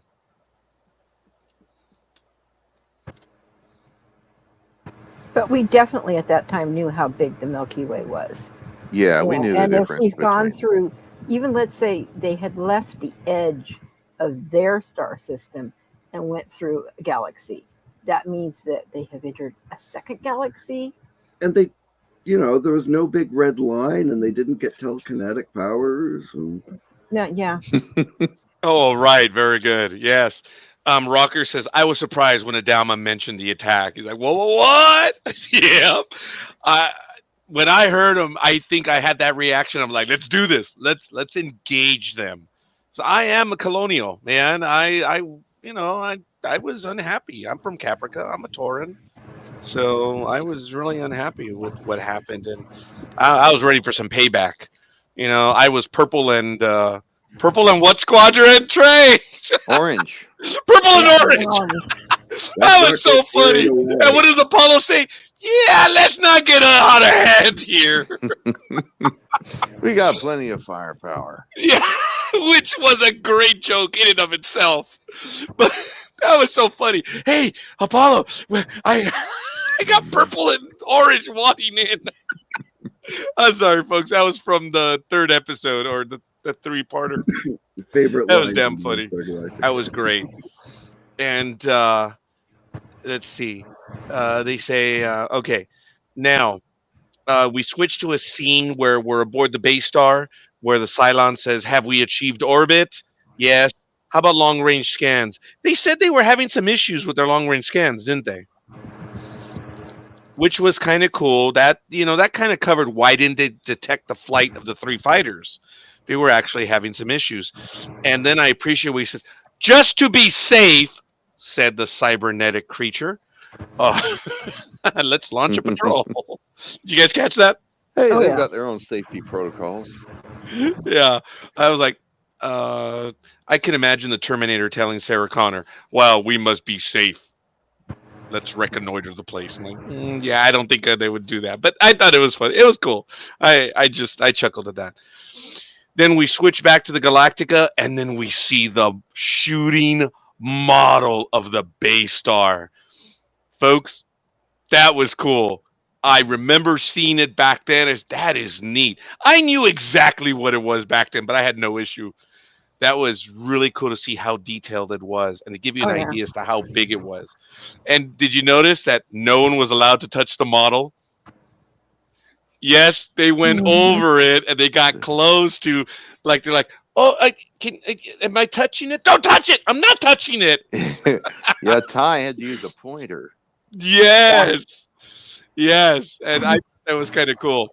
So in the outtakes, Oh, there's like a scene of Adama doing his lines when Baltar comes into his little office area, and he's got the model there because Baltar's line is something about playing with toys, Adama, and in the outtakes, oh, that's right. Lauren Green's actually like spinning it. I think he Oh, does a little of really? that even in the finished episode. He's turning it with his hand. I wondered how missed he got that. away with that. It must. Oh, the star of the program, the other Adama destroyed a prized sailing ship. Remember when Starbuck dies? He destroyed that model ship, getting caught up in the moment, and it was worth hundreds of thousands of dollars. Thank goodness it was insured, and even if it wasn't, it don't matter. Someone had to pay. That was a bummer. I mean, it looked great, but then we start getting some real numbers. He said, "This is." I think this is where Ty said something to the effect of, "This is an orbital killer." I think it was, or an orbiting killer. Yes. I was surprised I didn't write that part down. Huh? But okay. He said 300 fighters on Right. the Baystar. Yeah. 2 long-range mega pulsars. Mhm. 100 laser. Oh, there it is. I'm sorry. Very good. Yes, Trey. 305. Well, go ahead. Finish that part, please. Over 100 defensive laser turrets. Yep. She is an orbiting killer. It was right there. Starbuck then, I guess, goes to the aside and he says, "I just love Ty's optimism." that was, there was a little bit more to it, but it was good. And then Adama says, or was it Ty no, it was Adama. He says, "But we have the element of surprise." And I think that's where someone said, "Well, we were outnumbered at the colonies." But let me see. Hold on a minute. Let's not forget how good the ladder tunnel looked when the Silent Commander was climbing down. Love for practical sets and great lighting. Yes. Mm-hmm. We're gonna have to talk about that set. Yeah, and we will in a moment. Yes. Like I said, the only bad thing was when they're looking up and Apollo's pointing that way. Okay, I'm exaggerating, but yeah, it's like it's a tunnel, dude. But it's okay. It was still good. I remember my brother and sister saying, "Why'd they do it in slow motion?" And to my 10-year-old mind, it was, who cares? I was able to see it. Starbuck! Yes.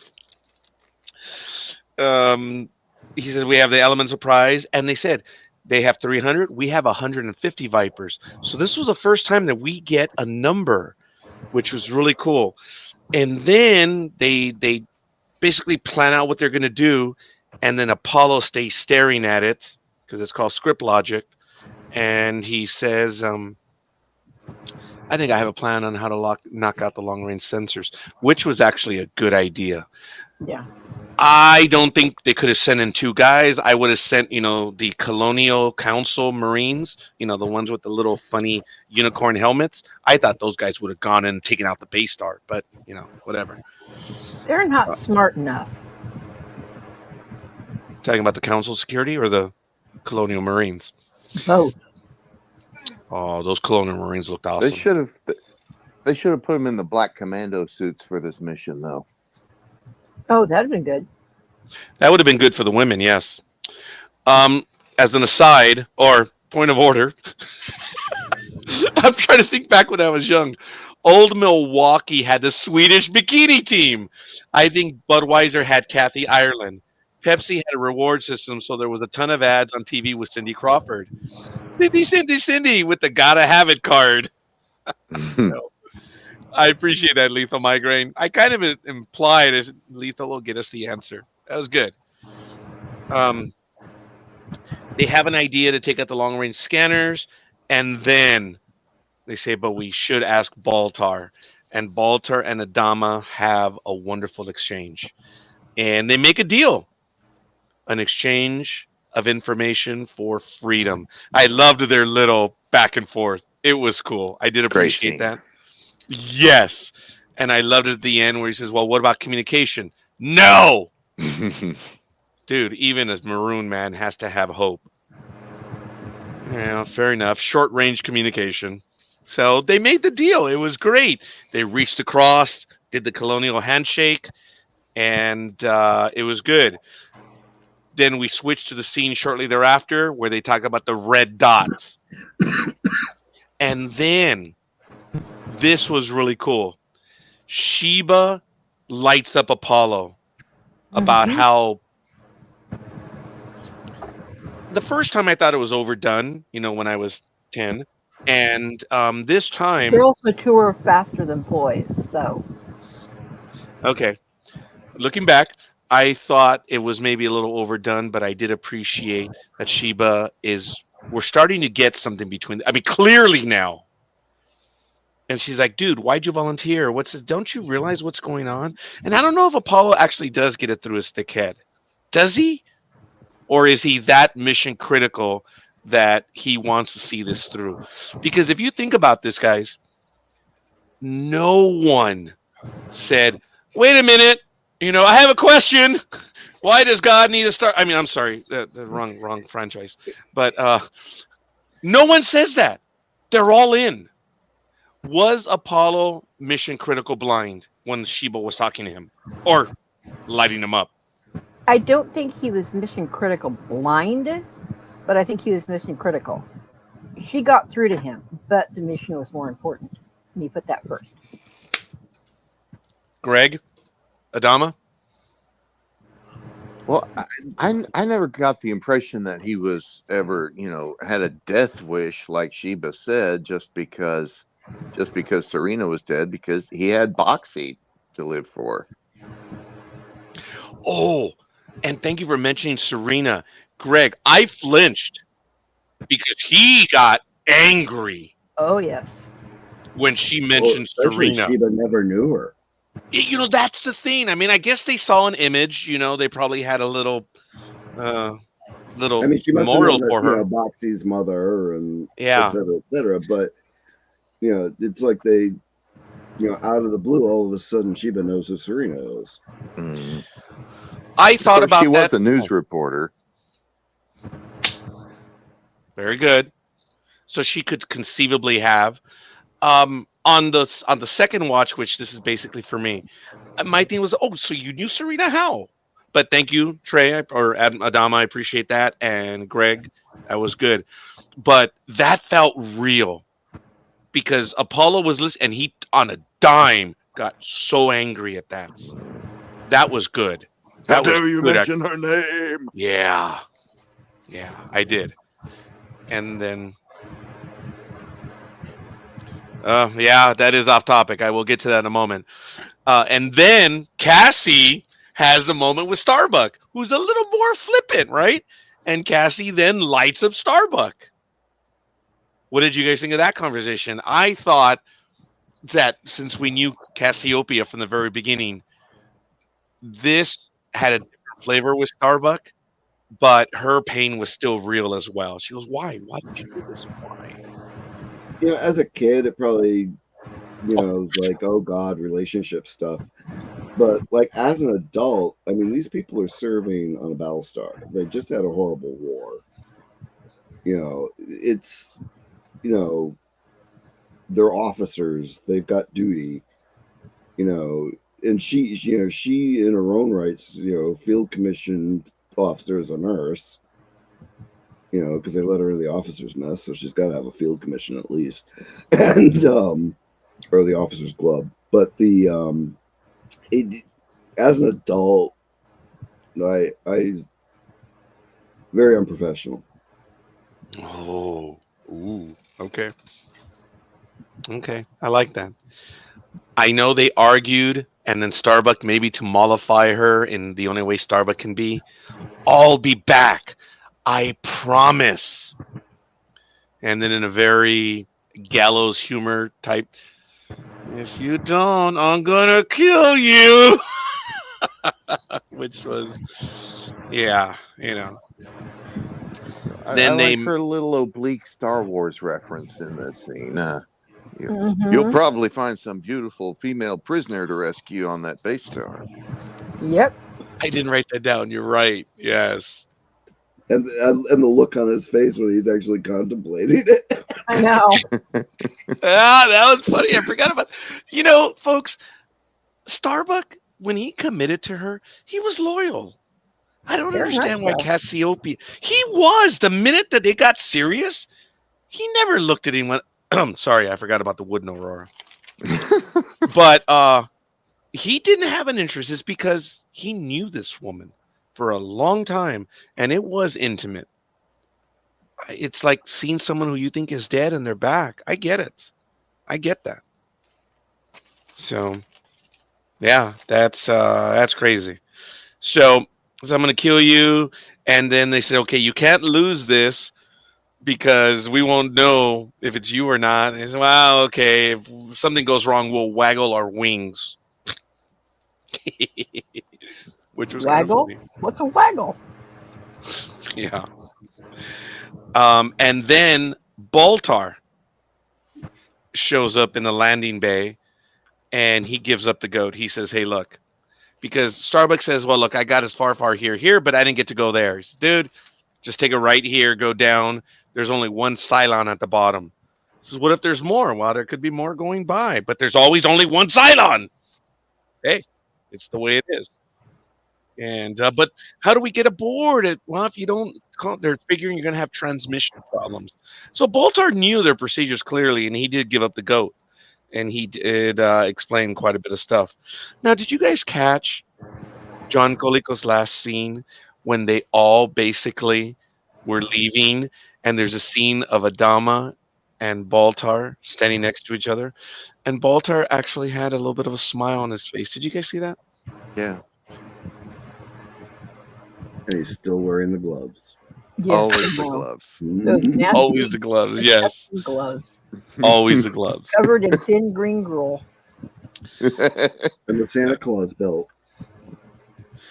Yeah, The yeah. Cylon launched. I thought it was great when they were about to launch, and then he says, "Do you know how to fly this? I thought you knew how to fly this." So a little bit of gallows humor amongst the two fighter pilots, which was kind of cool, and that was neat. And then they take off, and then they get caught in a patrol, and they get back aboard, which was just beautiful. And then the Vipers launched, and then look, I mean, come on, it moves fast. It's a Mission Impossible theme. Or warriors sneak in, and they're, hey, look, there's a set. All right, we're here. We're at the practical set.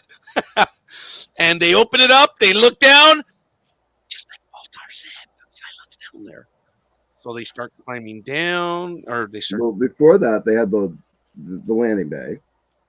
Yes, that's So right. when they're in the landing bay and they're coming down the ladder, the mock-up of the bottom of the Raider is like only a couple feet. Yeah. And it's kind of funny that that like you can almost see that when they're going up that they're slowing down because there's nowhere to go. Yeah, exactly. Oh, hey. And the big old rear projection behind them, back too. that you can see Richard Hatch come up above the top of the mock-up. I'm gonna have to look back at that, man. That's funny. And that was also rear projection with film. So the miniature work was filmed, and then they rear projected that at the back of the soundstage. So as when they're going over like a pipe or something, they start slowing down because they're actually about to hit a wall. Yes. Now, did the scene already happen at this point, as Greg's talking about, when the Cylons ran to their fighters? This is the first time that we see Cylons run. Did you guys catch that? Yes, I and the caught outtakes for that, that yeah. are funny too, because you can actually They're see them. blind. It's like a little slit, right? And they can only look down or something. Yeah, there's It like was one funny, I guy. watched- It's like he's like, I Yeah. can't move. Yeah, I was actually watching that scene a couple times and rewind closely, and it's so funny actually watching them run. Yes, Like watch their feet. It's funny. Yeah, man. and try to climb the ladder. I don't know if Oh, they had, yeah. but I don't remember if they had him climbing the ladder in the final cut. But there was like, guys climbing the ladder in the Cylon uniforms. And it's like, yeah, this isn't working. So the outtakes for this one are pretty funny. I have not seen those. I'm going to have to take a look at it myself. But they finally get to there and they pull up the bubble or the manhole or the Cylon hole. Sorry, I actually said that. Anyway, they're starting to climb down after they see the Cylon. I'm sorry. That one just happened. I was not waiting. Watch out for the spheroids. There it is. There it is. Very good. Oh my God! And our audience numbers just went up. Go figure. So, I guess they were waiting for that one.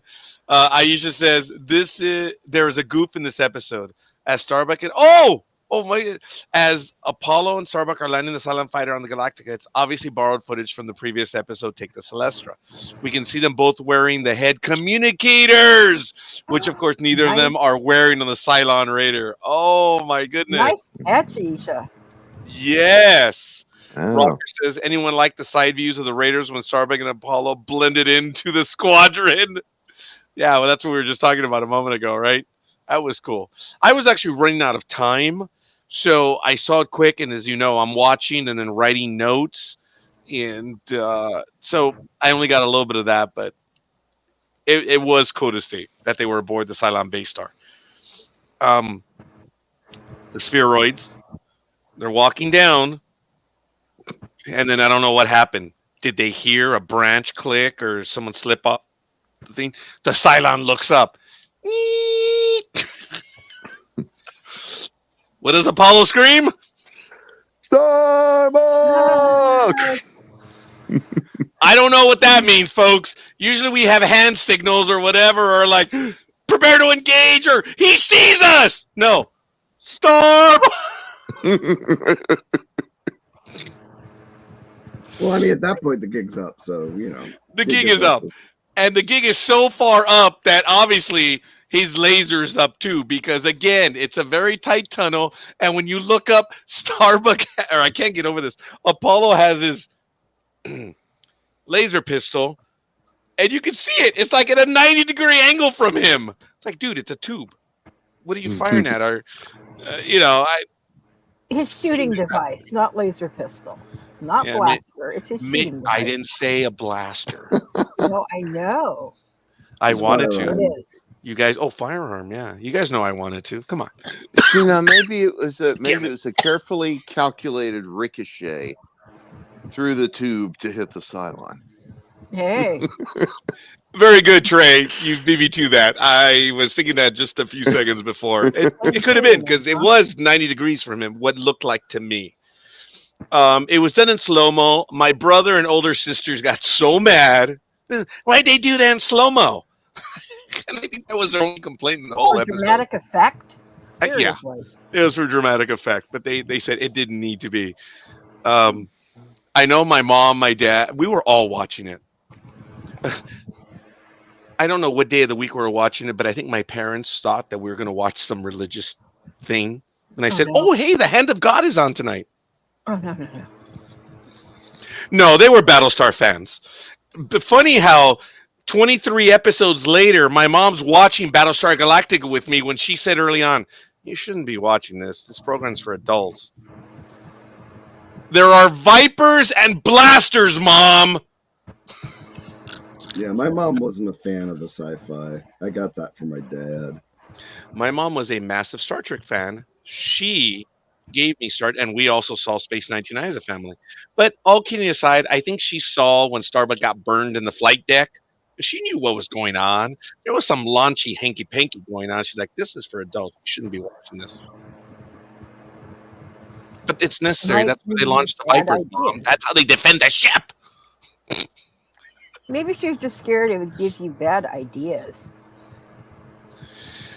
Oh, I did find this out about this particular episode. The laser fire of the Colonial Vipers makes a different sound than they do in the rest of the series.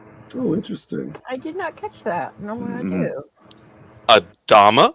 Did not catch that. Tired of running. I like that. I like it. I just noticed it right now. Ah, And then Admiral has Pike on fleet. Yeah. You know, and of course I went for Colonial Noriega. I mean, Colonel.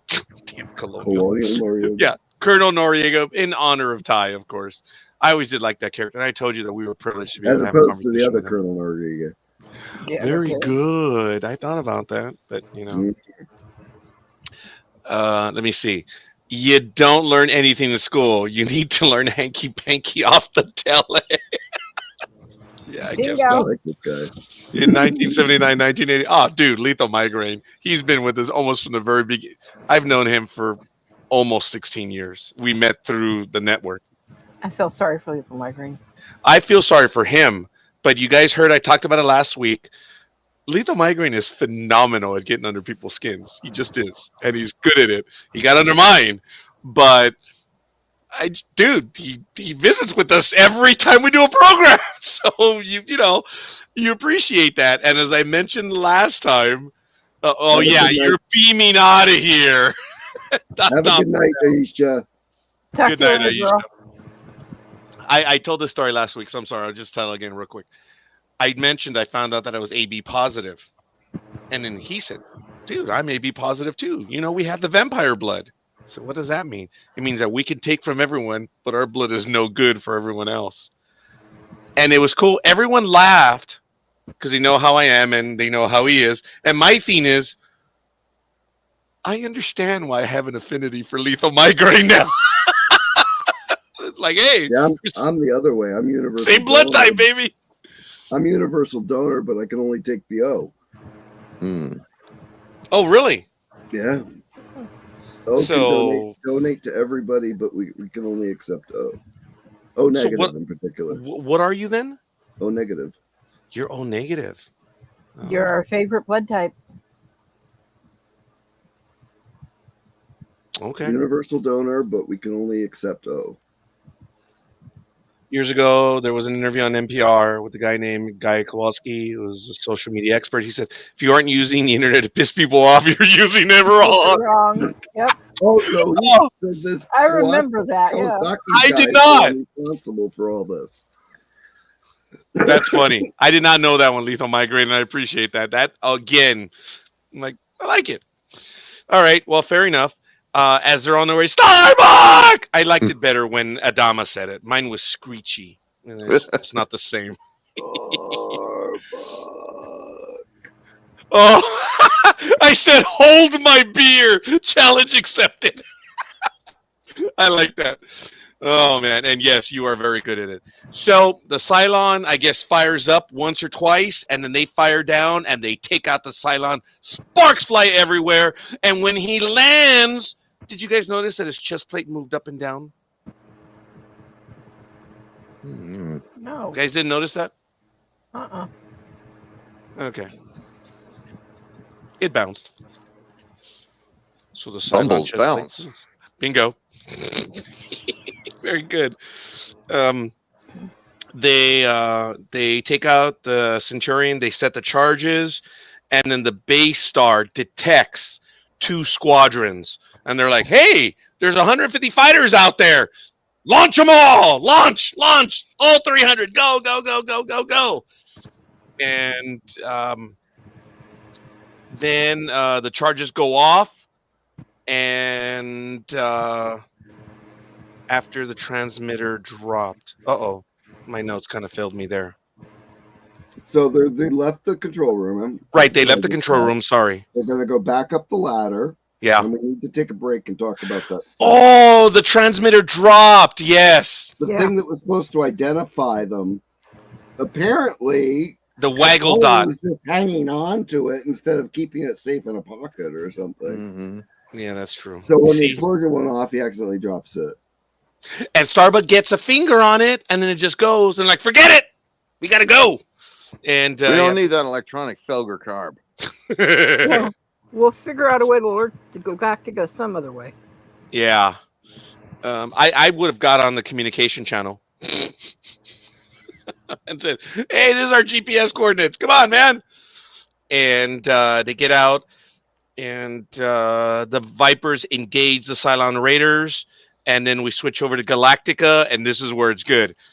Then they start getting telemetry. I think it was Omega that says long-range scan, squadrons engaged.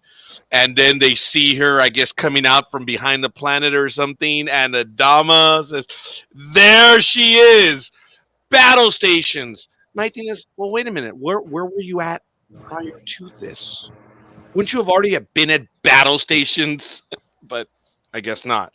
Yeah, you know what was unusual is this. I think this is the only time he says battle stations and they don't turn the red lights on.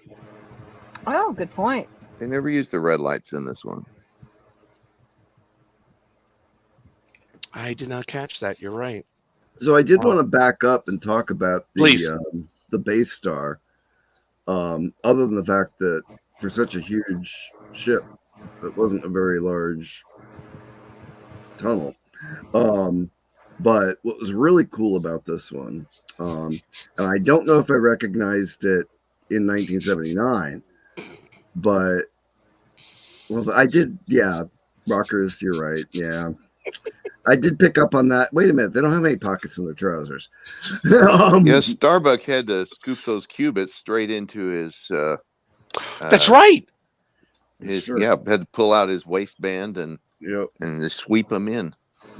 He still had those qubits in his pants when he was, came in like with his Viper on fire.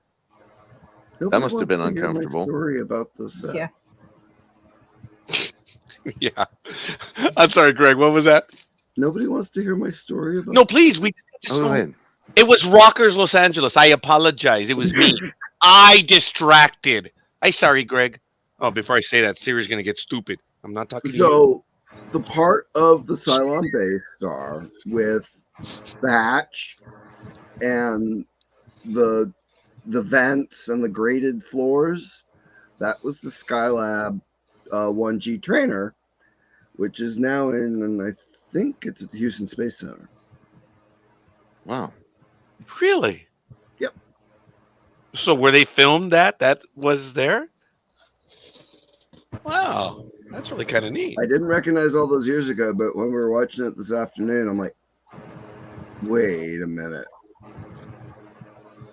So the habitat of Skylab was made out of the last stage of a Saturn V rocket. Oh, right. Yes. And they had a bunch of them. And, of course, one became the real Skylab. But, and then there's another one that's in the Smithsonian in Washington, D.C. And then there's a trainer, which was actually practically used in, I don't remember where it was when they filmed, but I think now it's at Houston as part of this museum there. All right. So that was not really a set. That was actually a practical space station. Well, it did look real, man. It really did. There was a lot of light to it, and it was very well built. Now, I don't know where the computer room was. Or if those were even real computers. Okay. Like it. That computer room looks suspiciously like the computer room on the Galactica that Jeff McKay was sitting in. With a slightly different door. Yeah. Huh. Yeah. Yeah, there was some narrow reuse. computer I think room. the bridge of the Celestra was a redress of the bridge of the Eastern Alliance, but Corvette or destroyer. Could be. Yeah. I think so. Wait, what? The government did something practical once a long time ago? Yeah, actually, at one time they did. The scientists part of the government. Aye, lad. Yes, they did. In when right after the charges go off, I didn't mention that when the Vipers engage the Cylon Raiders, we got the entire season of Viper on Cylon combat, which was kind of cool. If you hadn't seen the scenes, they were all there. Oh yeah. Yeah, And some it of was that cool. was reused. Some of the stuff with the Galactica looked new though, Yes. or they did something to make it look new. Yes. I like the laser fire, the comparison, between the Galactica firing and the base ship firing. One was blue, which was the base ship. And of course, Galactica was red. I always thought that was kind of neat to define the two. Yes. After Adama declared battle stations, they're getting closer and closer, and they're like, she's blind, and they're getting close, and then Adama says, fire. I love his, battle axe fire, or his Krohan, whatever. That's the second time he does it, I think. He did it in another episode, but that was the Loring Green move, which was cool. And then the Cylon base ship starts to rock a little bit. And they're like, hey, what happened? We're taking fire. Our aft laser turrets tell us there's a battle star outside. Or something to that effect, right, Adama? Yeah. Yeah. Aft laser turrets report an attacking Battlestar, I think was the line. Yes, very good. Thank you. And then some of the commands that were issued by Adama or the bridge crew was bring us around, Delta 1-5, port lasers stand by, forward lasers lock on, tie confirmed, locked on, fire! And they engaged the base star at point blank range, which was absolutely awesome. They engaged that and they got them with their proverbial Cylon capes down. It was awesome. Absolutely awesome. And they took her out fairly quick, which was cool. And I think Adama, was it Ty or Adama that yelled out, we did it. Omega then... go ahead. Ty says, you did it, Adama. And Adama says, we all did it, Ty. We all did it. Oh, okay. Thank you. Yes. I think it was Omega that responded and says, yep, we've got fires, damages, but it's manageable or something to that effect. And what did surprise me a little bit, oh, yes, there were external damage shots in the Galactica. That when, you know what, they have the money that they have the shots that they have. I thought that right after the Cylon base star fired its first shot or two, all of a sudden the Galactica had a whole bunch of damage. I'm like, whoa, wait a minute. But it was still okay. It looked good. But there was one scene, or maybe two, of where the Galactica was taking damage. And like Baltar said, there was the exchange of the different lasers, how they looked, which was really cool. What I didn't like was recall the Vipers. I'm like, why? Yeah, you have them on the run. Take them out. Pursue! Engage! They have no place to go! Where are they going to go? Try to land in your landing bay? This isn't the Battle of Coral Sea, folks. And remember what they did to the Atlantia. There's a death squadron. I would have, engaged. Go have at it, boys. These Cylons have nowhere to land. Target practice. Nail them. That's what I would have done. But it was cool. Recall Vipers. You want to save lives. And then, as things are calming down, apparently the Cylons were doing kamikaze runs on the Galactica. Yeah. Because they were watching their screens. They're like, okay, does it have a dot? Nope. Fire! Take it out. Mm-hmm. And then, Trey, what do they do in the next scenes, which is really cool? They waggle. Yep. Waggle. It was Boomer. Like, wait, no, don't fire. This is why. What? Waggling. Waggling. What? Which was really cool. They were waggling. And then you switch to the view of the two guys and the Cylon They're Raiders waggling. going back and forth. That was cool. I like that subtle. That humor was good. And it was neat. They celebrate. I had forgotten about this scene. Actually, one of my favorite scenes in the Reimagined series is when Kara's coming back from that Mars type planet with the Cylon Raider, and she's doing that thing with the wings, and that's how Apollo knows it's her. It seemed like really, but I had forgotten about this particular scene in the original series. It had to have been an homage to the original series. Of course. Yeah. That was cool. The ambrosia was broken out. I'm sure they celebrated, and then they switched to the scene. And my friends, the last scene, who wants to talk about that last scene, which was really kind of cool, I guess.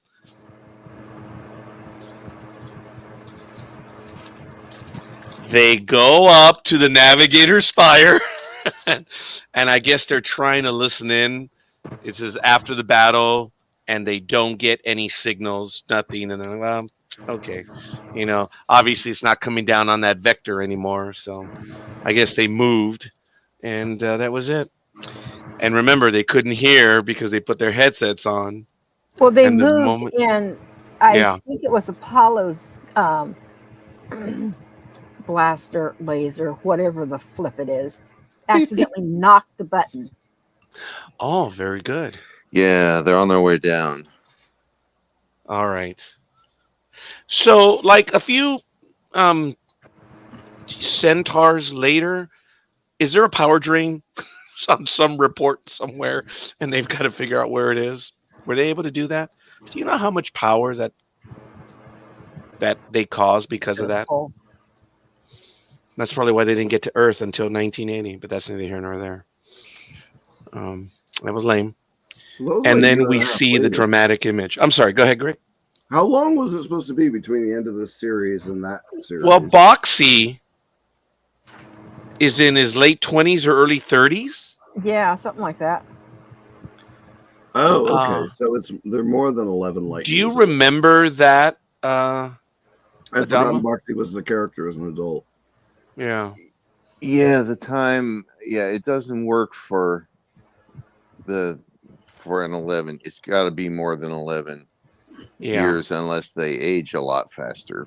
But they live for 200 yarns. So, Yeah. I mean, in headcanon, when you get to Galactica 1980, they have that way of going back through time by traveling faster than light. So maybe you can explain it away by saying, well, maybe they fix up the fleet so they could travel faster than light. So they got there in 11 years, but it was longer for them.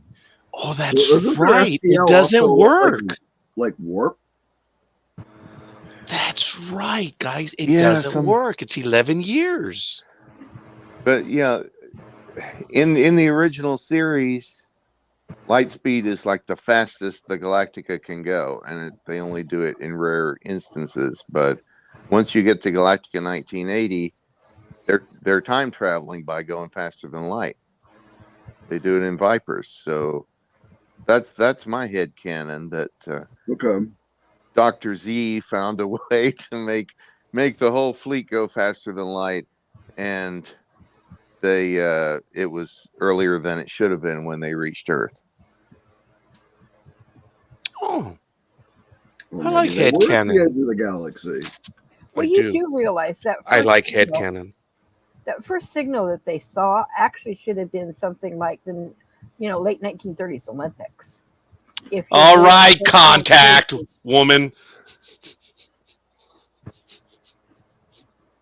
No, that was good. That's in contact, dude. All right, I'm just Well, messing. between Skylab and the shuttle program, they're also trying to get people reinterested in current space stuff too. So Yeah, true. I'm just thinking realistically. And that's cool, but I like Adama's headcanon on how you could figure that out.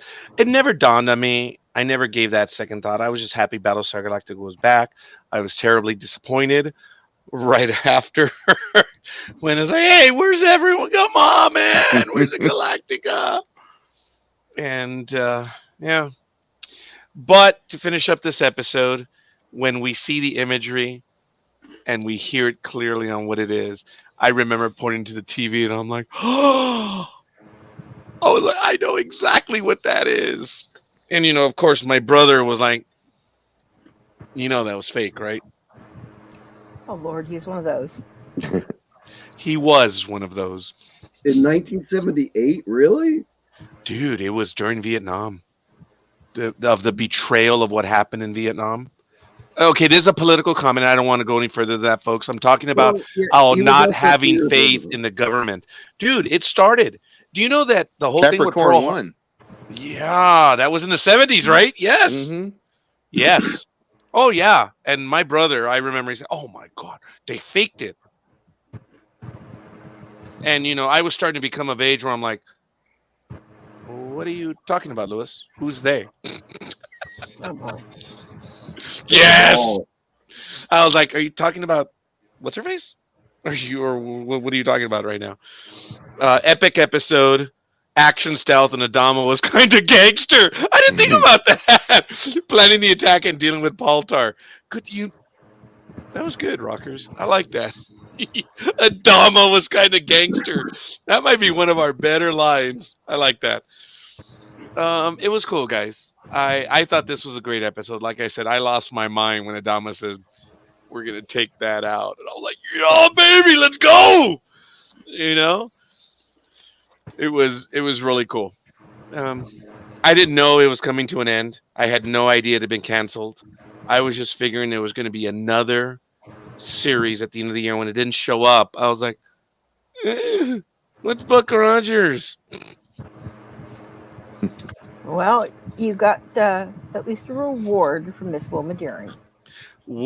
And which we did interview. I put that last program, remember? I put the link for the Aaron Gray interview. That was awesome. We got Star Trek on December 7th, 1979, later that year. And I think that mollified me.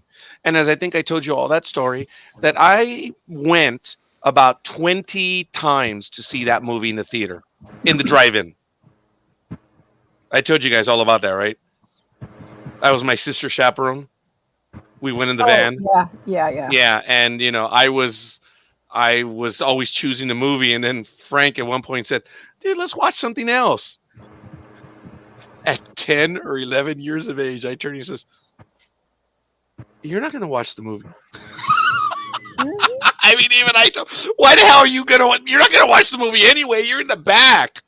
I don't know what the hell they were. I was that naive. I didn't know what was going on, and I just, yeah. So I was like, no, we're going to watch Star Trek. So the reason why Star Trek: The Motion Picture made a lot of money was yours truly. I contributed. We went about 20 times, and then Frank one time said, every time you watch this movie, you learn something new. My 10-year-old mind did not understand that cryptic remark. Oh my God, Liz got it. I didn't realize he wasn't talking about the movie directly. Yep. I was like, oh, okay. That was funny. I enjoyed the episode. Liz, your thoughts. Greg and Trey, please. It was probably, I wouldn't say my favorite episode, but it was maybe one of the top 7.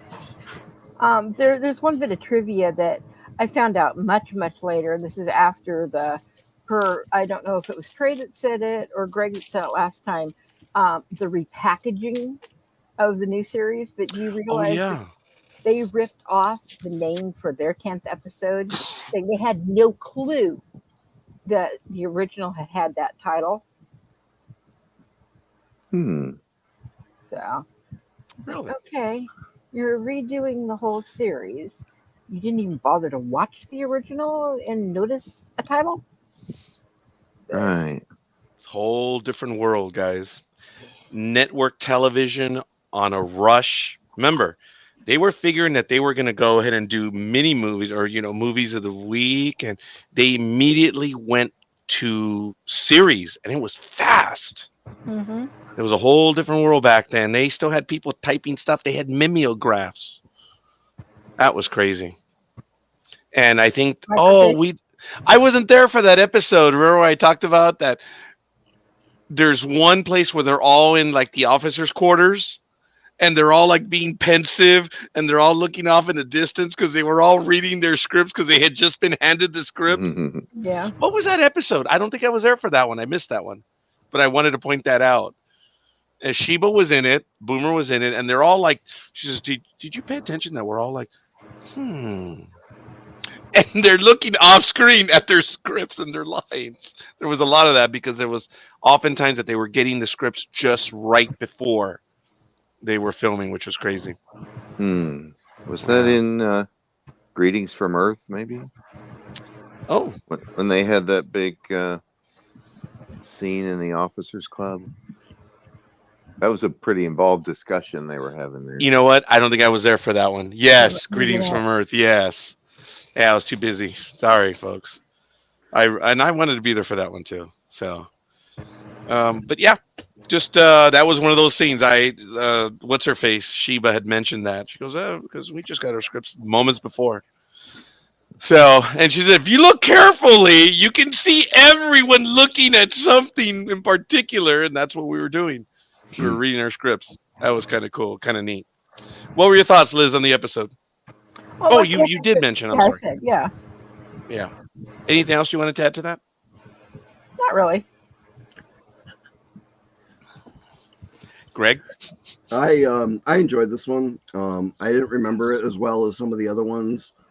But so it was like kind of like watching it for the first time. Yes. Of course, anytime the miniature work is front and center, I absolutely adore that. They had like a miniature shot of the top of the ship with the tower for the observation dome, navigation dome. I like the navigation dome set itself. I thought that was really cool. One of the things I always tried to get into a fan film was have the bubble on the back that's over the shuttle bay is supposed to be something like that. So I always thought it'd be cool to have somebody just looking at the ship from inside that bubble. Keep at it. Loved that, and the the idea of actually having a sextant. Yes, I thought was really cool. Yeah. As well as the radio telescope idea and stuff like that. I thought was awesome as well. Storyline, they had a good action story. We got more effects than we've had before. We never really saw the landing bay of the Cylon base star. We never really had that, and some of the the rear projection screen work they did. I mean, it's obvious now, but I mean, it's really cool to think that they're there and they're actually playing a movie, or they have this still projected on the screen, and they're actually reacting to what they see when they're looking at the Cylon ships coming up on their flank, and that was kind of cool. Oh, heck yeah. Adama. Very entertaining episode. It's kind of funny. I somehow did not see this when it originally aired. So the first time I saw it was when the reruns were first came back in the early 80s on the, or at least our local ABC station had them. Mm-hmm. It wasn't exactly syndication. I think they were just farmed out to ABC affiliates.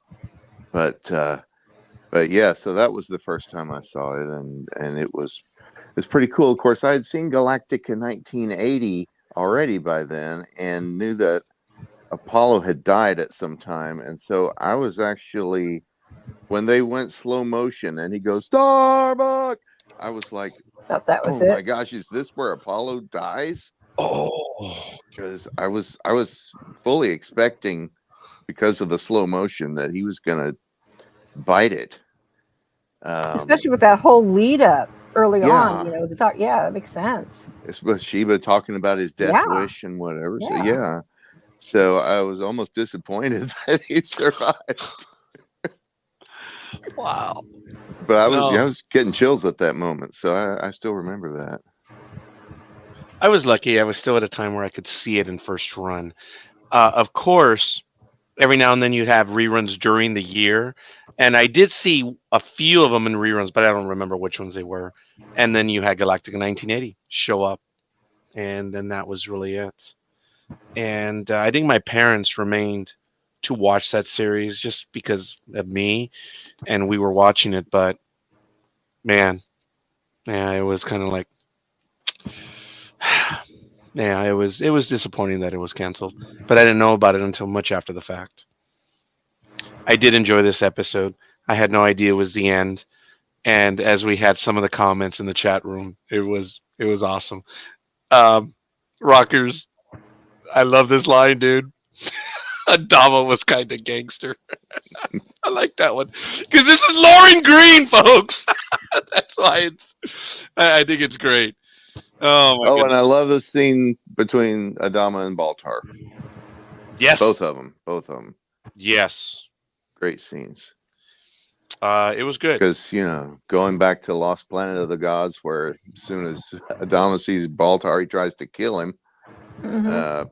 But now here they are shaking hands at the end. Yeah. Yeah, that's right. It was good. I missed that series. I enjoyed it, So, and I'm glad we had a chance to see it again. Go ahead, guys. here's a question. Okay, if Adama did keep his word and dropped off Baltar on a planet, will any of our now long-range probes stumble across Baltar still with those freakingly green gloves?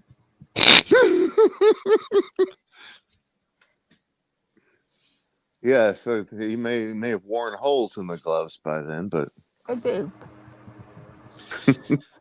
As a matter of fact, yes.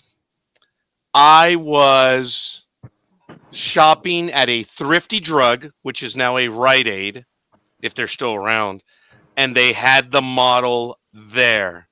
And my parents did buy it for me. It was about close to $10 at the time. That was a lot of money, folks. Oh yeah. And minimum wage was like $3.35 an hour, guys. That was a lot for a plastic model.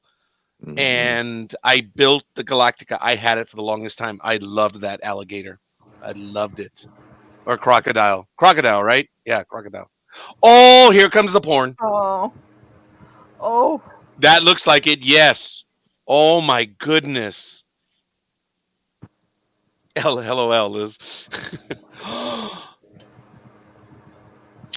Dun, dun, dun, dun, dun. Sorry.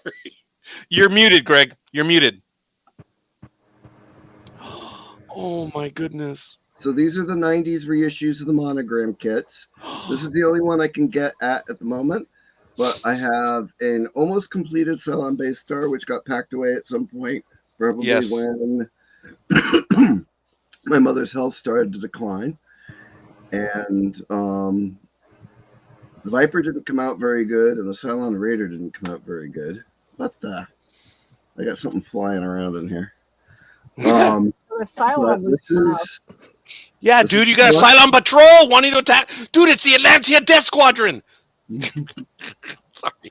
so Watch your not landing, lit Dave. or anything fancy, but Dude, that is awesome. That is so cool. When Eagle Moss issued the hell yeah, Greg. Hell yeah. I had the toys, the Viper, which came in different parts, so you could create like larger Vipers or stuff. And there was a missile launch one, and I had the Cylon Raider. Oh my god, I was fortunate. I had a lot of those, and I had the action figures, the Cylon, the Ovion, the Imperious Leader. I had a Colonial Warrior. I don't know who it was. What else was there? I think I had the Daggett and the Cylon. Yes, I was lucky when it came to Battlestar Galactica. I had all of them, and then I had the model. I didn't have The the only- model Daystar or Viper. the only figure I ever remember seeing in the store was the Imperious Leader Oh, he was and everywhere. the Ovoid alien. It's like everybody else bought the other ones and just left those there by the time I got there. The only bug-like figure that you alien were from- guaranteed to buy was the Imperious Leader. Remember that? They were always available. Yeah. I didn't. I did. I never did buy any of those figures because I kind of got spoiled by Kenner's Star Yes. Wars figures, which actually had some touches of paint on the faces. They had eyebrows, they had pupils.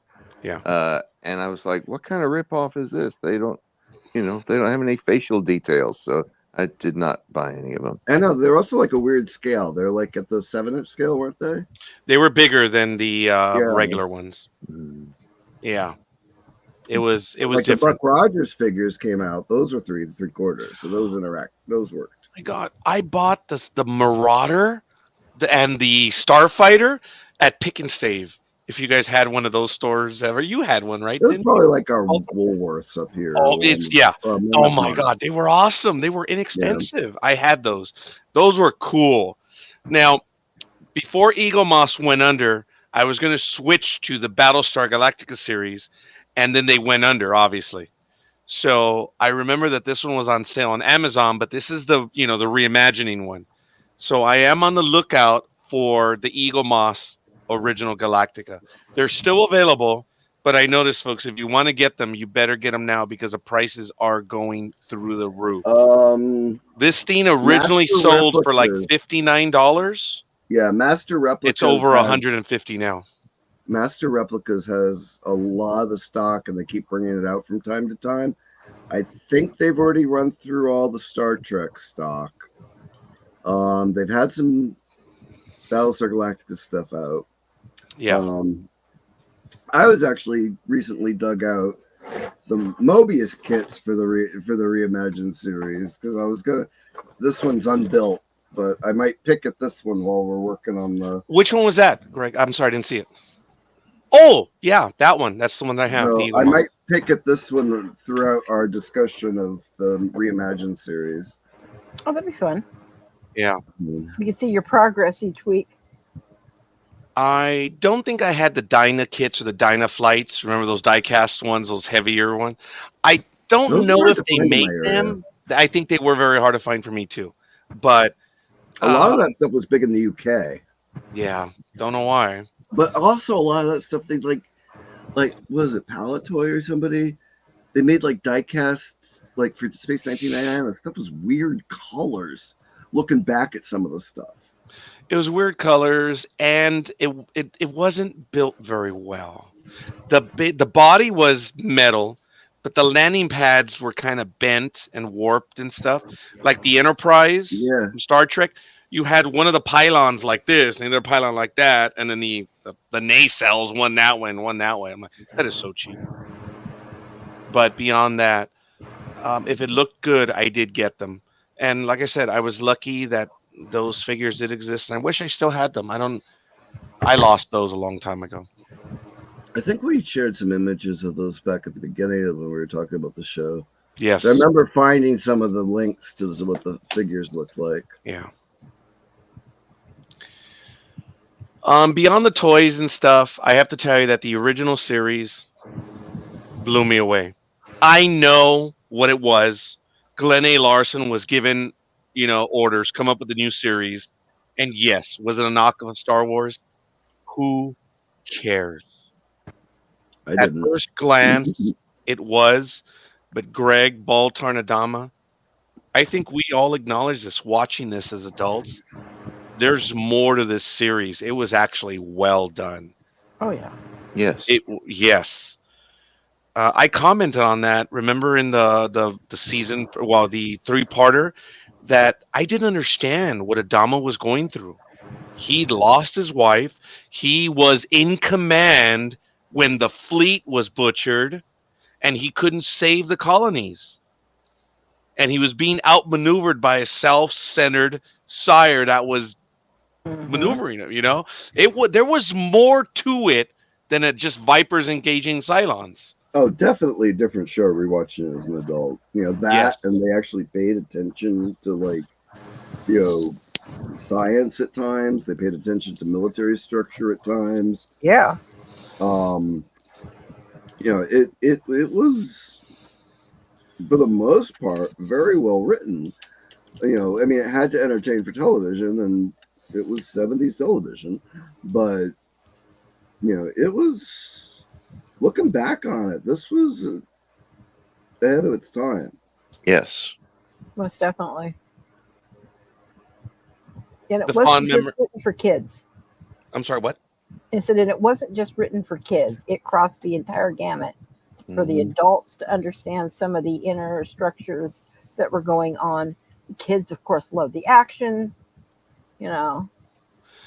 I can see why my mother thought it was probably Aw. inappropriate. Oh, what's that? I have a grasshopper in my den. Yeah. Ah, That's awesome. You're Wow. going to put him in a little tiny wooden cage and let him No, sing? he's going to go outside when I go out for a smoke. But that must have been what was flying around here. Grasshopper. Oh. Well, at least your grasshopper still sings, or crickets. That was my comment that he didn't get. But Yeah, it's okay.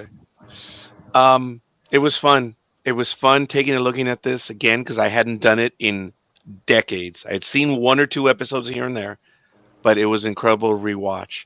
And then rewatching with you, Lethal Migraine, rewatching with you, Rockers, Los Angeles, Aisha, Hope, who was in earlier.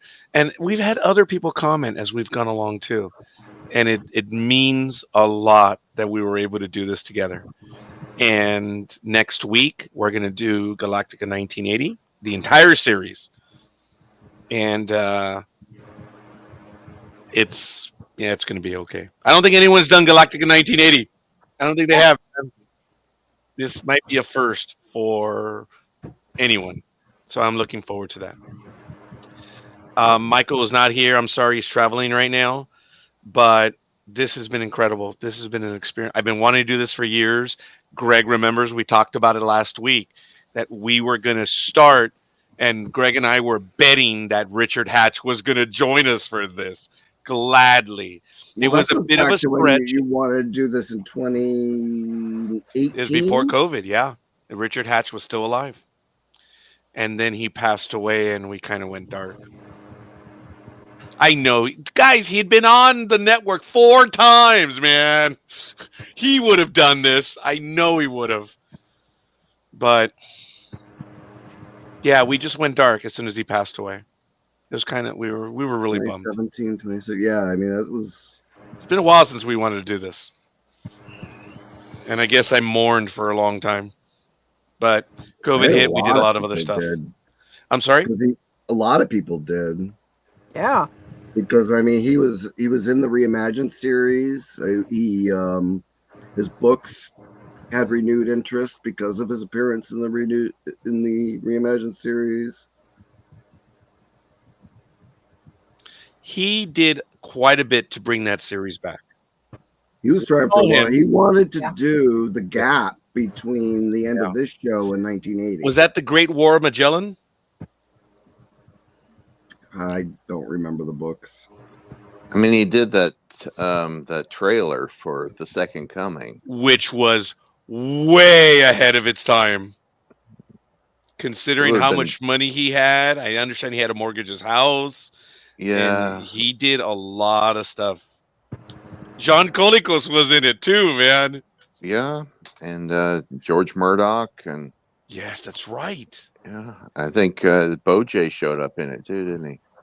Yes. Hey, you know what? There were good people there. The grasshopper just jumped. Oh, sorry. Well, you know, if it's truly yours, set it free. If it comes back to you, it is. If it doesn't, it never was. It's all right. Oh, wow, sure. folks. I'll find it tomorrow. I'm sure it'll be around all night. Rockers wake us up in the middle of the night doing this thing with his feet. Yeah. Do you guys have any other comments? Any other thing you guys want to share? This was a really strong episode for the series to go out on. Yeah. It's too bad they made the decision to cancel it. The promise that they were going to get to Earth possibly in the next season. I thought was really cool. And they pulled out a whole lot of new tricks for this one. Yes, they did. Mm. There's a lot of story in a 45-minute episode. Greg, we talked about this, didn't we? That Battlestar Galactica was the first regular weekly program that had a budget of $1 million. Yeah. Mm-hmm. Folks, that was unheard of. If nothing was ever close, it's nothing. I mean, 10 years before, Star Trek had a budget of $200,000 an episode for And inflation. that was extravagant. At the Yes. time. Yeah. So think about that. 10 years later, if it doubles, that's 400,000. This was $1 million. Now, does that include all the initial model work and set work spread across the series? The first season of the series.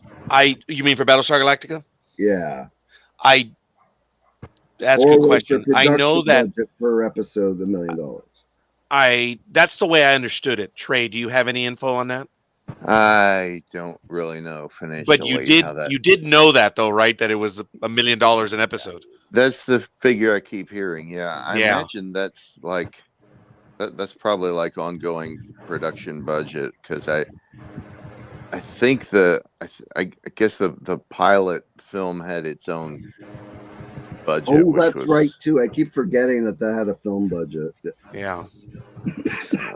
Liz, did you know anything different? Because yeah, that one was different. I just look, it was on ABC, right? Yeah.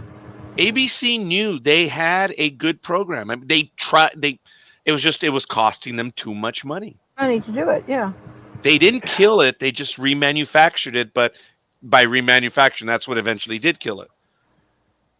Yeah, I think part of the problem is it was Fred Silverman, who was president of ABC, who greenlit the show. And he had okay, we'll make a series of 3 TV movies during the year. Well, then he left to become president of NBC.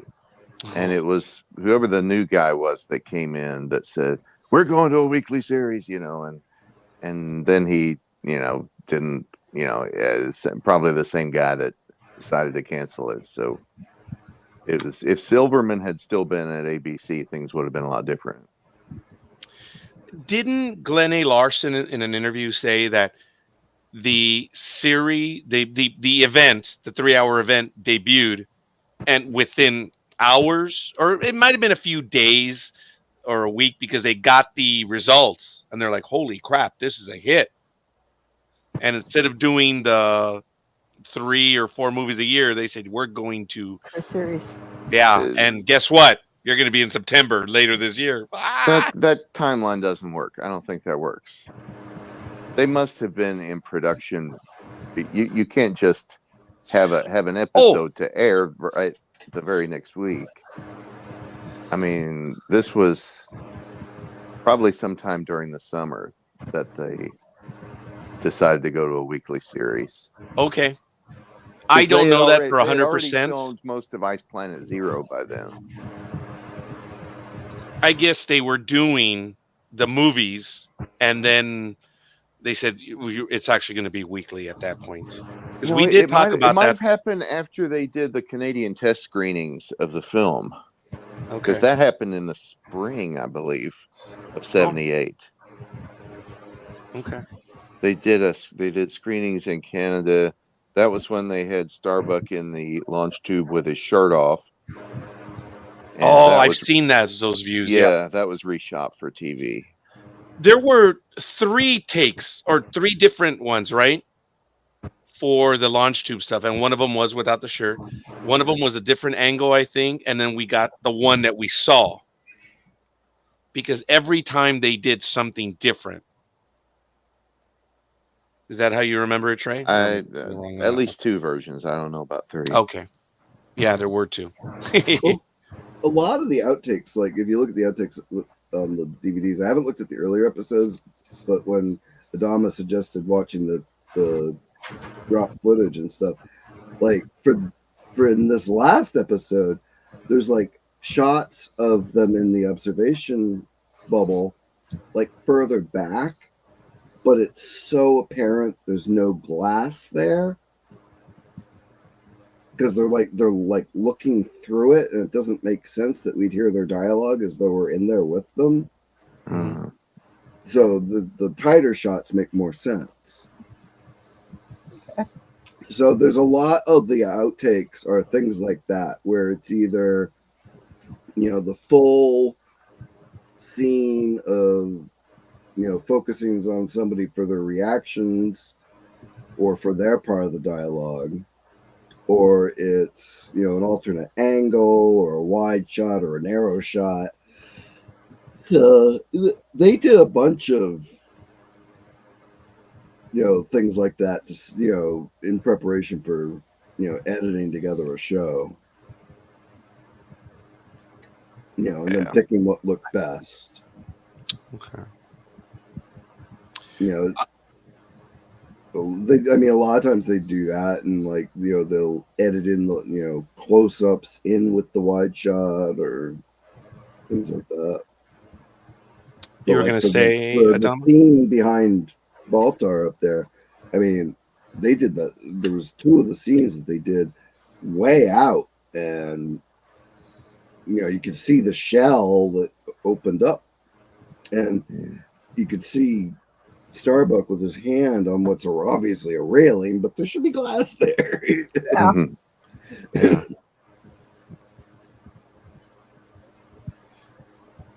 So Okay. I I wish there would have been more, like but we only had that 1 year. But I'm glad we got that 1 year because sometimes they could have made it just 12 episodes. Galactic 1980. But is it 12 episodes or is it 10? 10. Yeah. I understand the ratings after episode 1 just completely. Completely. Yeah. I think I remember watching the first episode and thinking this isn't Battlestar Galactica. I was so disappointed. Yes. Deeply disappointed for 9 weeks. I remember talking to my neighbor Yes. about it. I actually remember the discussion with my neighbor, and like both of us were like, "Oh my god, that was awful." Two 12-year-old kids are like, disappointed. And that was the thing. They had a product. They had a story. They had an IP before it was an IP. They had it and they knew it, but it's just $1 million an episode was killing them. Yeah, it's a shame. Well, they could afford the $1 million, but it wasn't pulling in the ratings that it needed to justify that. It was a lost leader and everything, right? It just did. Its ratings actually, when you compare it to other stuff today, I mean, The Big Bang Theory was capturing, I think, 20 million viewers when it was going out. If I'm not mistaken, Battlestar Galactica Galactica originally was over 20 million viewers, but it was fewer options available. But Yeah, I think Galactica was.